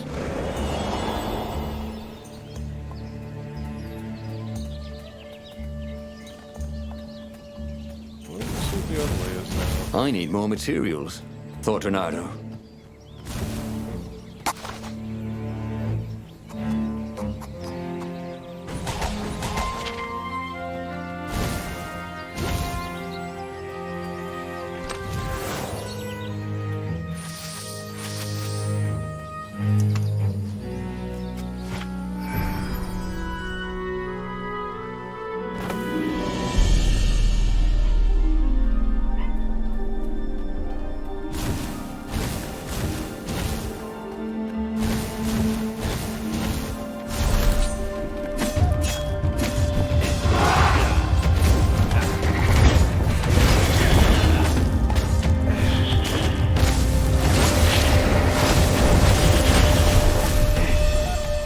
Ravens were landing everywhere from dropships. He'd better get moving. If they got to Lapino first, the Rabbit would give the Empire all the intelligence he'd been stealing from the Rebellion, and they'd probably give him a medal. He'd have to be very careful about how he played Lapino. At the slightest hint of danger, the Mad Rabbit would take off like a rabbit. Dear Zenobia, how are you enjoying the Academy? New friends must already be flocking around you, no doubt. Here in the palace, things are the same. I have much time to dedicate to my special hobby. I have been collaborating with Professor Calaveras and his team of experts to investigate the nature of the islands. My gut is telling me that the islands are alive. I think they have a will of their own. Do you hear me, daughter? Our world could be more than floating masses of rock and water. Professor Calaveras and his boys have made measurements. The islands are drifting, surrounded by the endless sky. It is difficult to notice, but through careful measurements of wind over long periods of time, they are certain the islands are moving westward. But where to?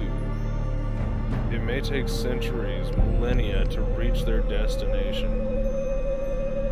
I have a strange idea. What if the islands are some sort of herd, and they are just deliberately searching for another herd of islands? Can you imagine new islands with their own inhabitants? The thought that we may not be alone. If only I could live long enough to witness the event. With love, your father.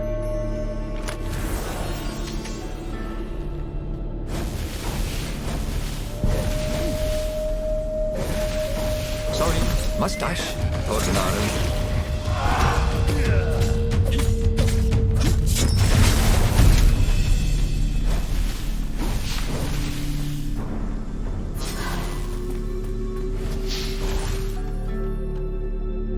Bloody and exhausted, Renato finally reached Lapino. The Rabbit was practicing shuffling his favorite deck. Now that he knew what the Rabbit was, there were a few things about him that Renato didn't find so amusing anymore. You sent me an urgent message saying that you're in danger. Oh, I am. The Ravens are coming.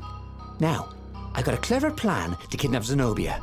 Renato wanted to clap shackles on the Rabbit and shout, "You're a traitor, and I'm not falling for it." But if there was one thing Renato was sure of, it was that the core of the Sky Ripper was dangerous mostly to its user.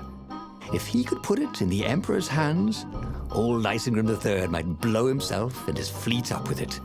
Yes, that was it. No, I'm gonna prosecute. Me? A traitor? I'm hurt, said Lapino.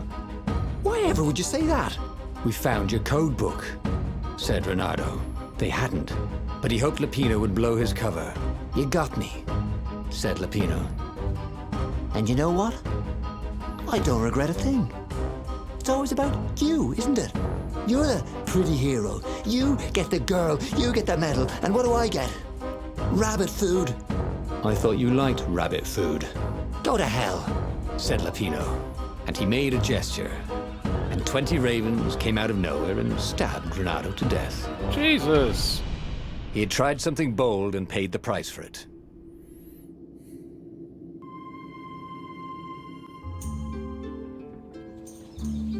How had they come to this? They'd been on so many adventures together. Lapino had talked Renato out of prison at least 4 times, and Renato had rescued Lapino from at least 2 lynch mobs.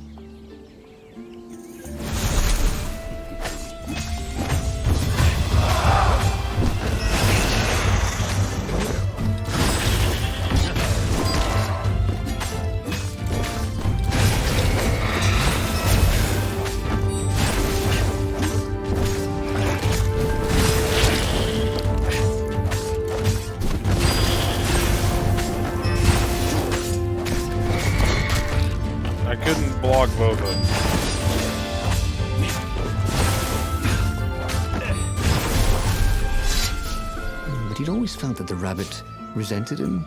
Peppino was hilarious because he was so down on himself and everyone else. But behind the laughs, he wasn't a happy camper. Ooh, was this payback? Or did the Empire have his little white tail in a vice?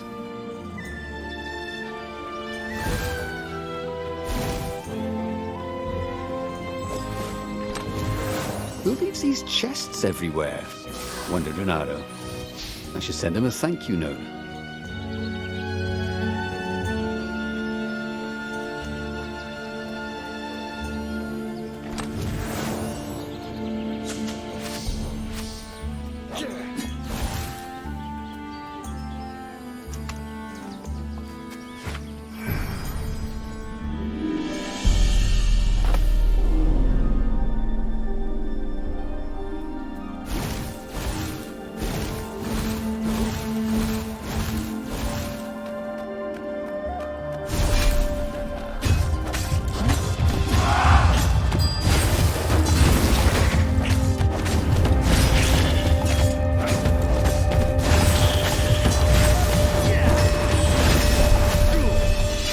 Ravens were landing everywhere from dropships.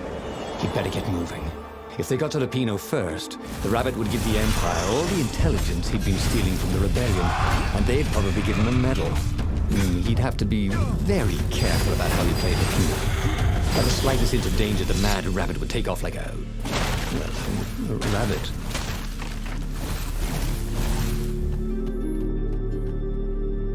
Bloody and exhausted, Renato finally reached Lupino. The rabbit was practicing shuffling his favorite deck. Now that he knew what the rabbit was, there were a few things about him that Renato didn't find so amusing anymore. You sent me an urgent message saying that you're in danger. Oh, I am. The Ravens are coming. Now, I got a clever plan to kidnap Zenobia. Renato wanted to clap shackles on the rabbit and shout, "You're a traitor, and I'm not falling for it." But if there was one thing Renato was sure of, it was that the core of the Sky Ripper was dangerous mostly to its user. If he could put it in the Emperor's hands, old Isengrim III might blow himself and his fleet up with it. Yes, that was it. Renato felt like a real hero, brave and smart. He told the rabbit all about the Sky Ripper's God's Eye core. I'll go get the core while you attack Zenobia. He told the rabbit. Wait, I've an even better idea. I'll get the core and you attack Zenobia, said the rabbit. Right, yeah, that is better, agreed Renato. Perfect. The traitor would make sure the Emperor got the core. Now Renato just needed the Emperor to use the core. If he could only get something that the Emperor wanted very badly. Zenobia. He could save her and bait the Emperor at the same time. If it doesn't have the armature, how is it going to be used? Now, all Renato had to do was fight his way through Zenobia's invading troops, sneak onto her ship and into her bedroom, and kidnap her without any of her dozens of guards alerting her. Then, he would rely on her love for him to convince her how evil her father was, so she'd run away with him instead of going back to her father, who was going to blow himself up. It did sound a little risky. But Renato had a feeling crazy. It would work out somehow. It always did.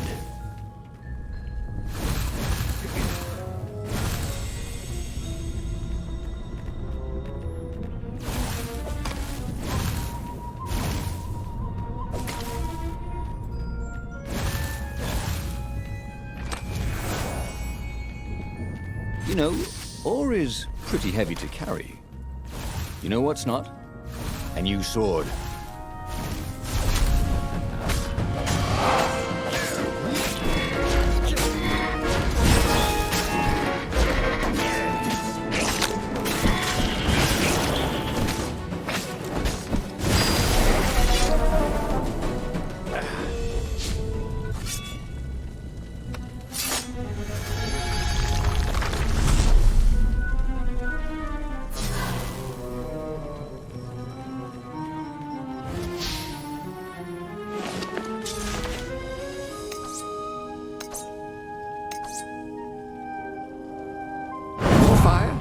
Yes, please.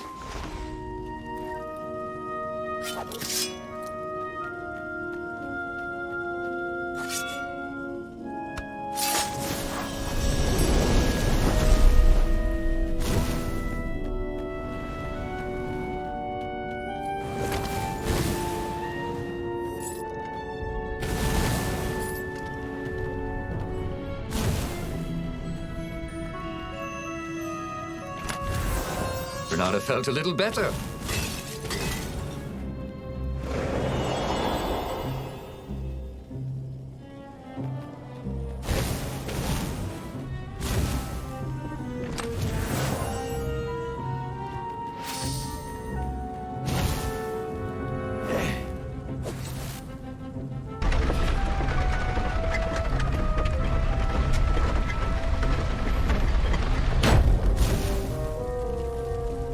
Giving me the choice.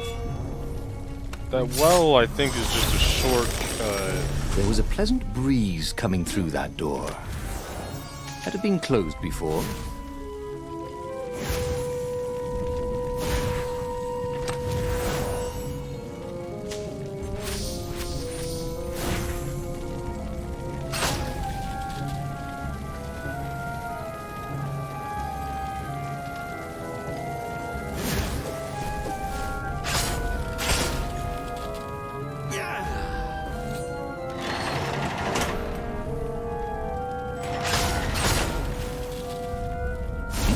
Really sliced like ham.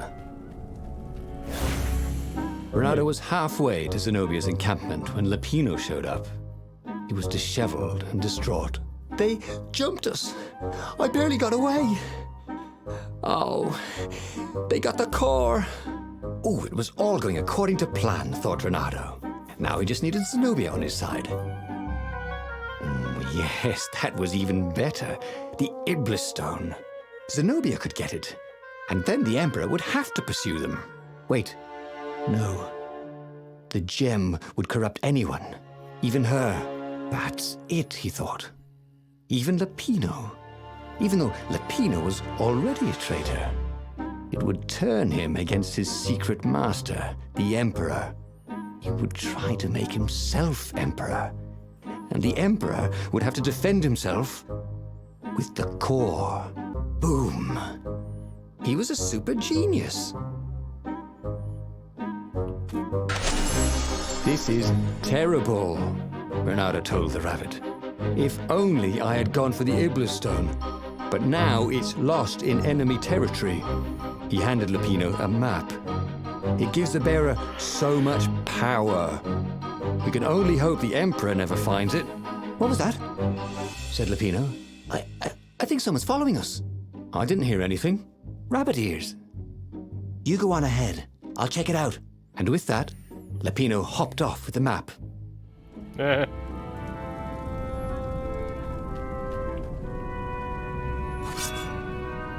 It's just for more XP. So, who's your next of kin? Just wondering.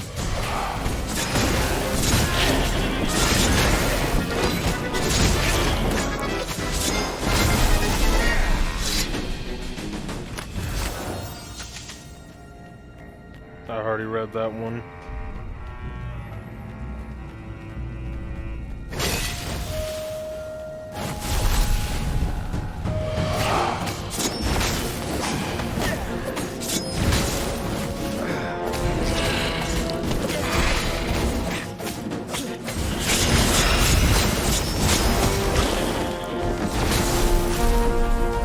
I hate that I got hit there.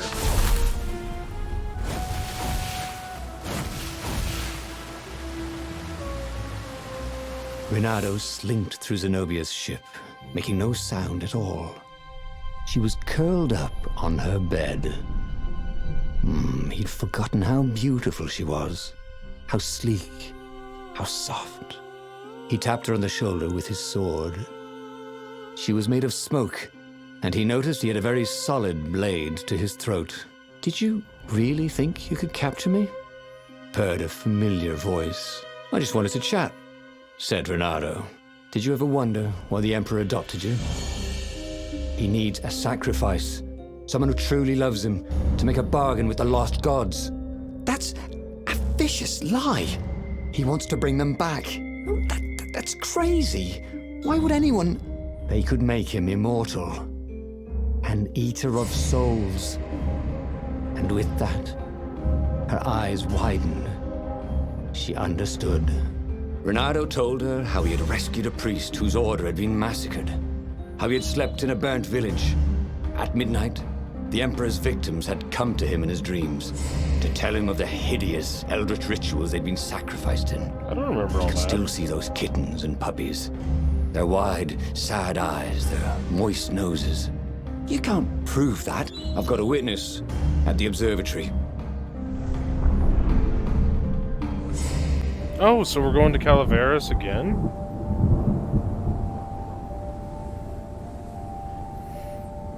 He This couldn't was a tell her, transition without not a yet, choice. why he was really here.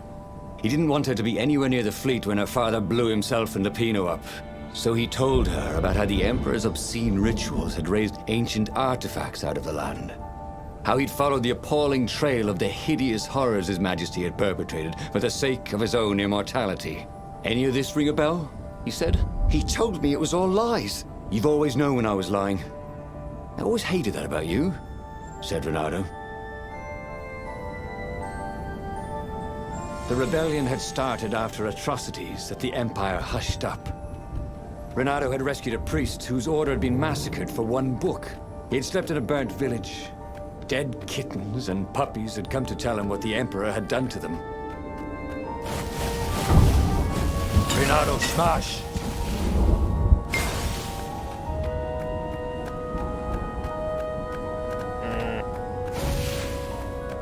No, I guess we'll just go towards the story.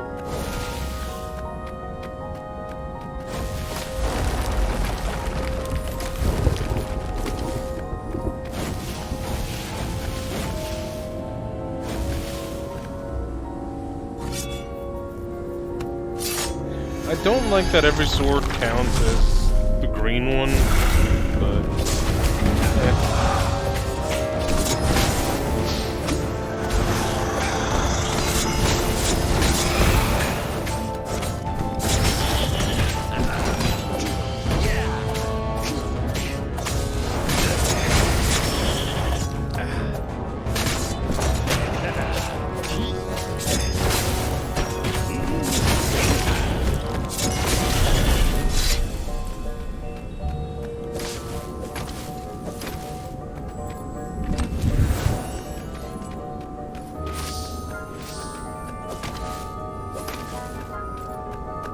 Don't you think I'd know if my father started practicing black magic?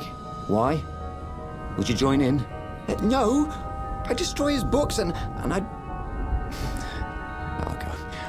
Okay, you're not completely wrong. They've resurrected one of his victims. Well, look, I mean, look, it's not exactly alive, but it can talk. A true witness, she said.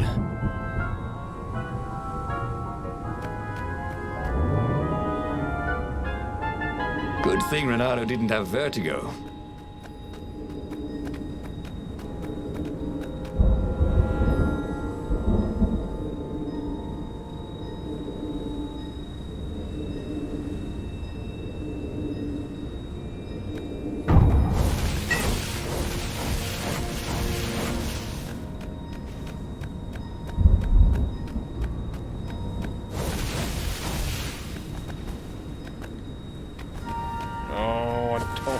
To the boat again. A cannon trap. Who doesn't love being shot at by cannons? And who kept these things loaded anyway?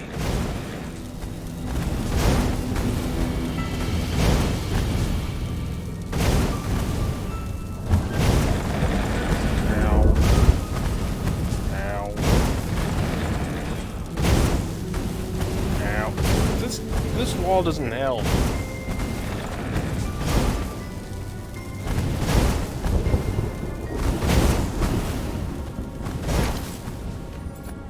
Kill the fox! God, the ravens. Nobody said they were original.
The observatory was a burning hulk. Dead scientists and black feathers everywhere. The Ravens had taken special care to burn the reanimated witness to cinders. Zenobia stared at the carnage. He didn't want me to hear the witness, did he?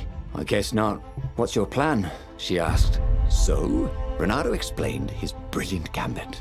Sending Lapino to get the Iblis Stone, become super powerful and corrupted, provoke the Emperor into using the core against him, thus blowing up both of them, and hopefully the fleet too. Let me visit your council, she said, shaken. I want to help. Could he really trust her? I've never been to the mountain.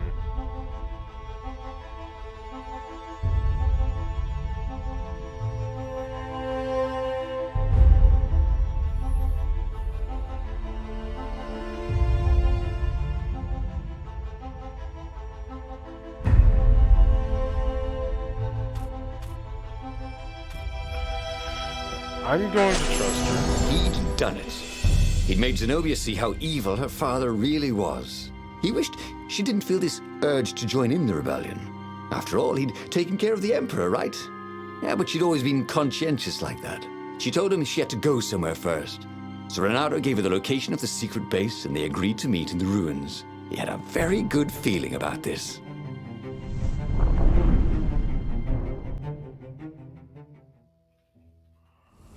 What had Zenobia gone off to do?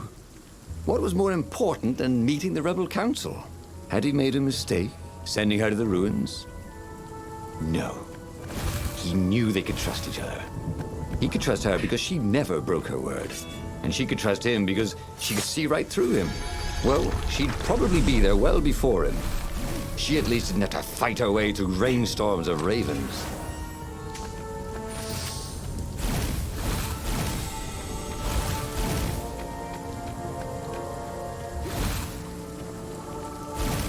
Okay, let's get this over with, and we can all go home. Well, not you, just me. Well, that went well.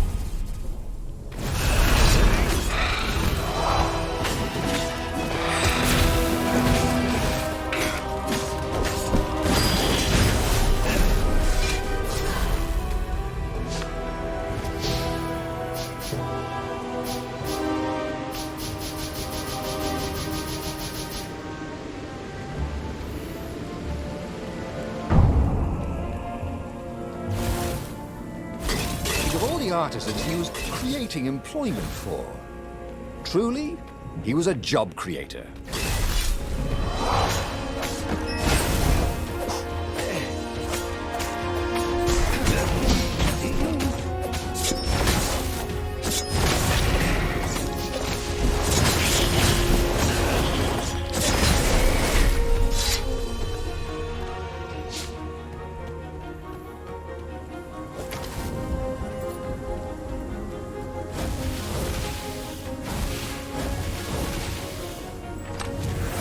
This chest contained blank passports from 15 countries. And something useful. Yeah.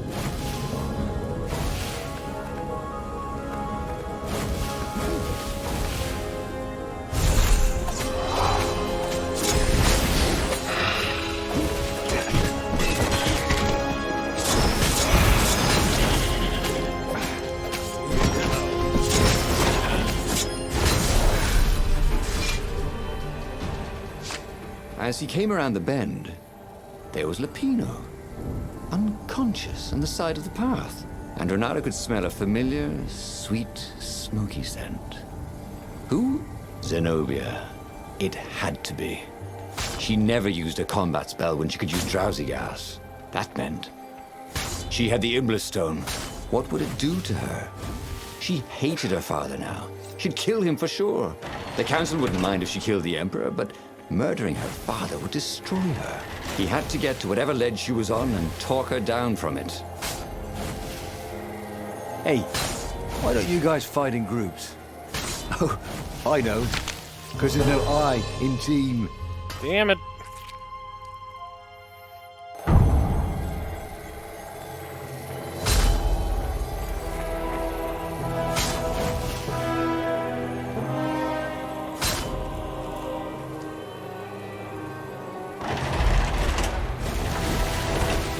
long stairs.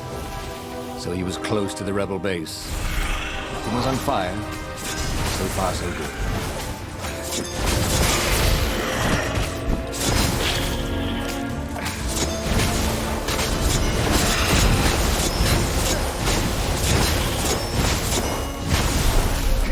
Bernardo felt ready to become faster, stronger, bolder. If only he could figure out which.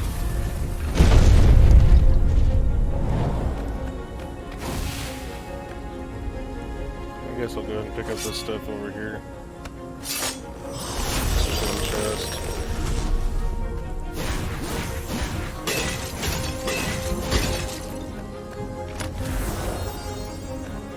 Nothing in it. Okay. One ore.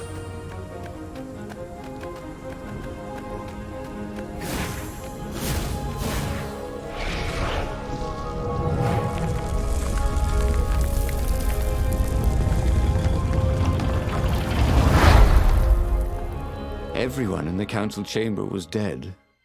Zenobia stood shivering in the courtyard, drenched in blood. Why? He managed.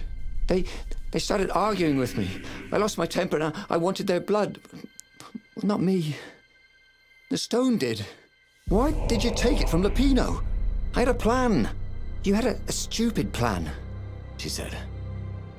I'm going to go kill my father now. No, you can't. You'll just take his place. You'll become worse than him. Get out of my way, or I'll kill you too. You won't kill me, he said. And I won't let you kill the Emperor. Enraged, she raised the sword. You hate him too? He could sense the Iblis stone, yearning for his death. But she didn't strike. If you kill him, it'll destroy you. I know you. Shut up! She shouted, her sword trembling. I won't lose you again. Not for anything. Get away from me, he said, and he was very close. I can't lose you again. And he was in reach of her sword now. I hate him! I hate you too! I love you, he said for the very first time. And then she was weeping. He was holding her. The sword had dropped from her hand. He glanced at the Iblis stone. It was no longer the black of the void. It looked like coal. No. It glowed, like a cinder. It was crackling, burning, crumbling into ashes. You've always loved me, haven't you? She said. She was weak. The stone had taken so much from her. Always, he said. She staggered as he helped her up. Let me take you away. Where? The island of Avalon. The sisters will heal you. He'll follow us. Then we need the Farfarer, the fastest ship in the Empire. This...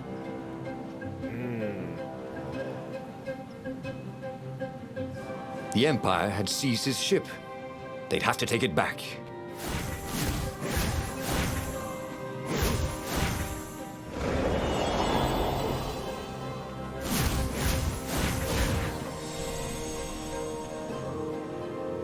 Not going down any side paths right now.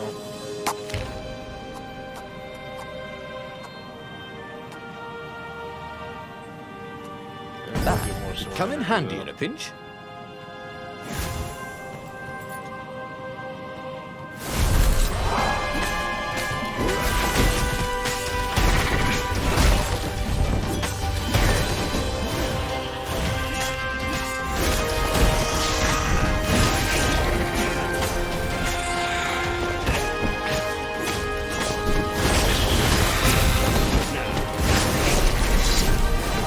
Zenobia was in no shape to fight.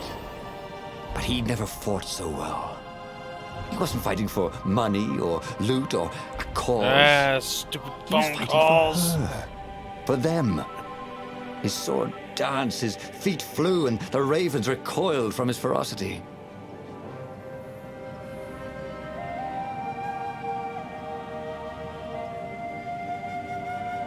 When Renato went to the china shop, for some reason the owner was always nervous.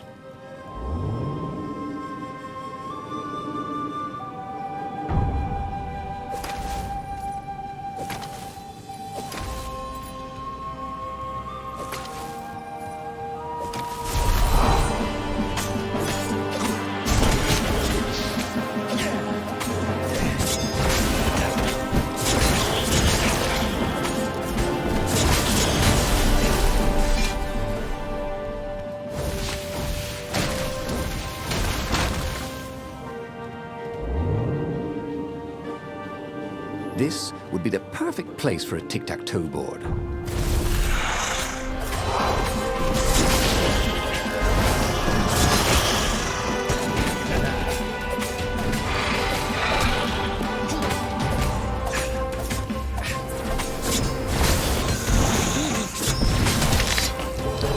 I couldn't react.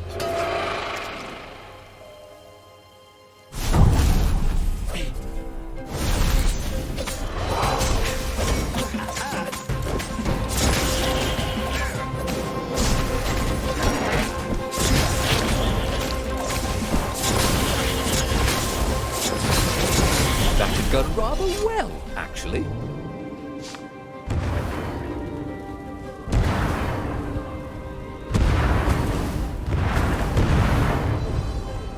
And there it was, his beautiful skycraft, the Farfarer. They would fare very far indeed, beyond the Empire, beyond the reach of the Empire, to the mystical island of Avalon. He didn't know exactly where it was, but he knew he could find it. And they would find peace there. Second star on the right, and straight on till morning, laughed Zenobia. And they laughed together for the first time in a long time.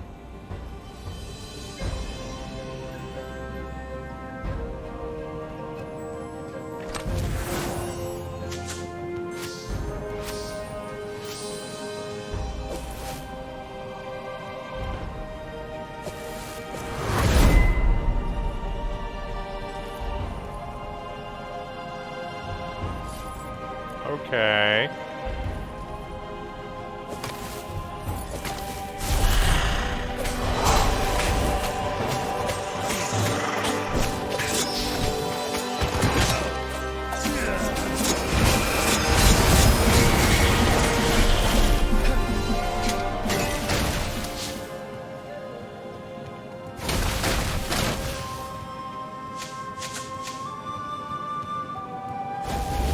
Kind of needing a workbench now. That energy on kill seems like it's going to be a lot more useful than how the sword works.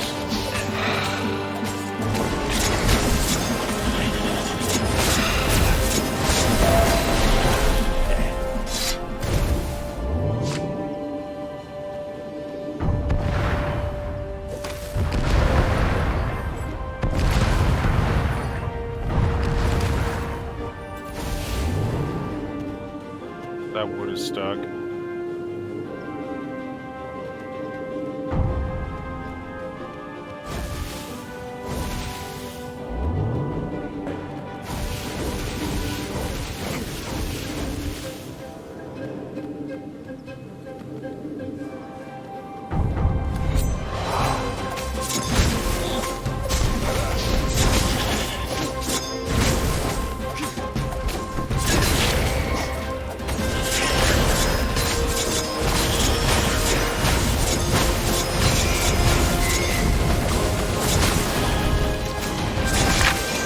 Damn it.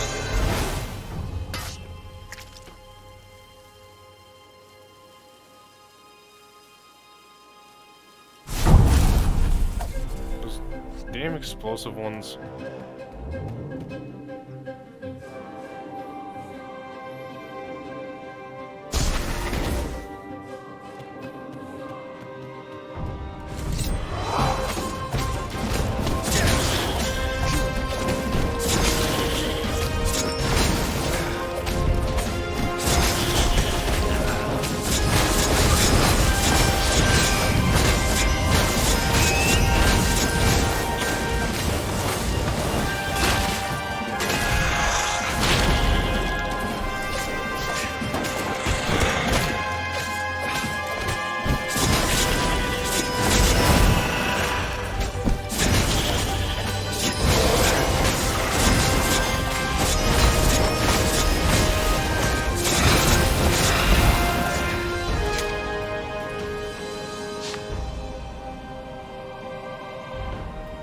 But they did not go unnoticed.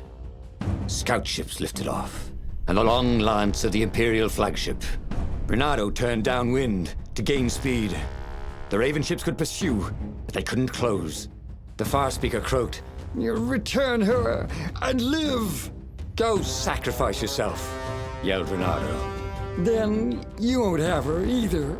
On the flagship, the Emperor was readying some arcane weapon. It couldn't be. It was the core. A devastating beam lanced out of the flagship. Reynardo zigzagged wildly to keep the Farfair out of it. Now the Raven scout ships were closing the distance, and the beam was getting closer too. Then came a blinding flash, and the air was searingly hot all around him. There was a thunderous, deafening roar. He could smell burnt oak and burnt feathers and burnt flesh. But when he could hear and see again, they were alive and unhurt. And they were alone in the sky. Zenobia embraced him. They had done it. Through luck and through love, they had won the war. "Avalon, here we come," he said as he held her arms wide in the prow of the boat and let her feel its speed. "Maybe the real Avalon is wherever we're together," she said. And so, after a bit of an argument, Reynardo and Zenobia went to one of the two Avalons. The one shrouded in mists, or the one in their hearts. But which one they went to, I'll never tell. So is that supposed to be He'd the true done it. unlending? He'd forged his own destiny. Well, he hadn't actually done it, but he knew what he would do. Reynardo smiled at the book. He practically wanted to kiss it. The kid's sacrifice hadn't been in vain. He'd saved the book and saved the world. Reynardo owed him and his mother so much. Reynardo lowered the mainsail and let the Farfarer shoot forward in the breeze. Second star to the right, and straight on till morning. This time, he would win.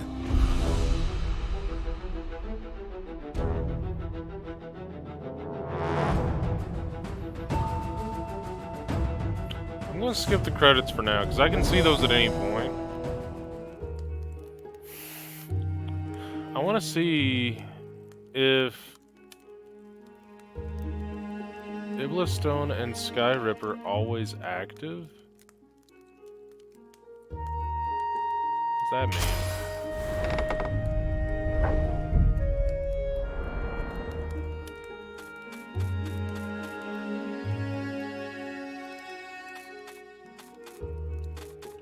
Does that mean I just have those on me now? The clouds parted over the Isles of Boreas. I'm only going to go It into the was first time choice to just to choose. see what it means. The rebellion was in trouble. Ravens were scouting for the secret rebel base. They needed a game changer. Pieces of the Sky Ripper had surfaced. Reynardo knew that using it could go catastrophically wrong, but he was sure he could figure out how to use it safely. Also, a temple had risen out of empty desert. The Iblis Stone was hidden there. It was a dangerous artifact. It could corrupt its user into a bloodthirsty monster.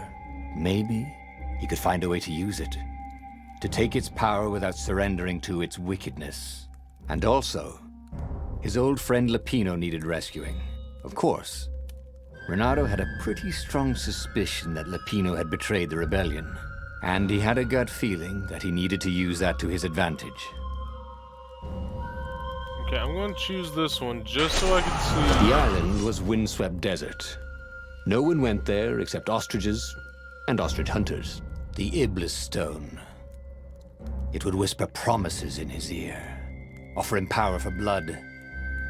But this time, Reynardo was sure he could master it. And so, Reynardo went ostrich hunting. There's probably more. Every things child to could sing unlock, too. verses about the Sky Yeah, Ripper. it's right But there. ancient codices held hints of other things. A stone that ate souls. A ruby that drank blood. A jewel only a righteous man could give away. Were all these things the Iblis Stone? Long hidden in the buried temple? Another ancient item that was only resurfacing now? Drawn up from the deeps by the Emperor's horrific rituals?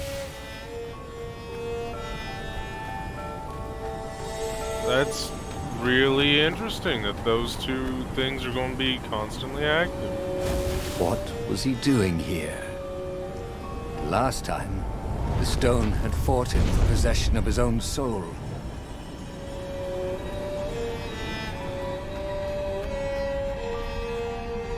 But I'm gonna call that here.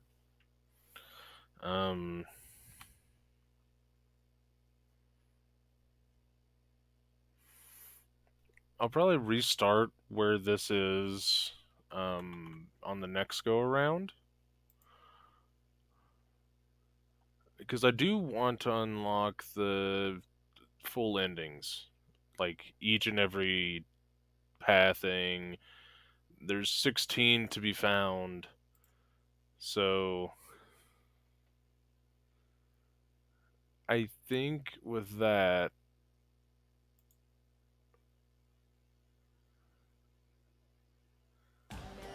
oop, dip, dip, dip. Bad advertisement. Yep, bad advertisement.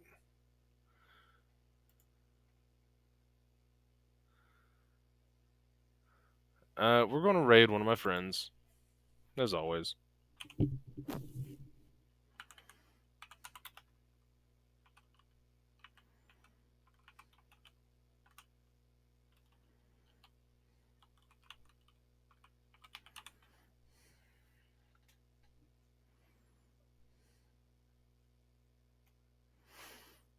And I will see y'all later for the next time we play this. Thank you so much for coming by and sticking around for this long.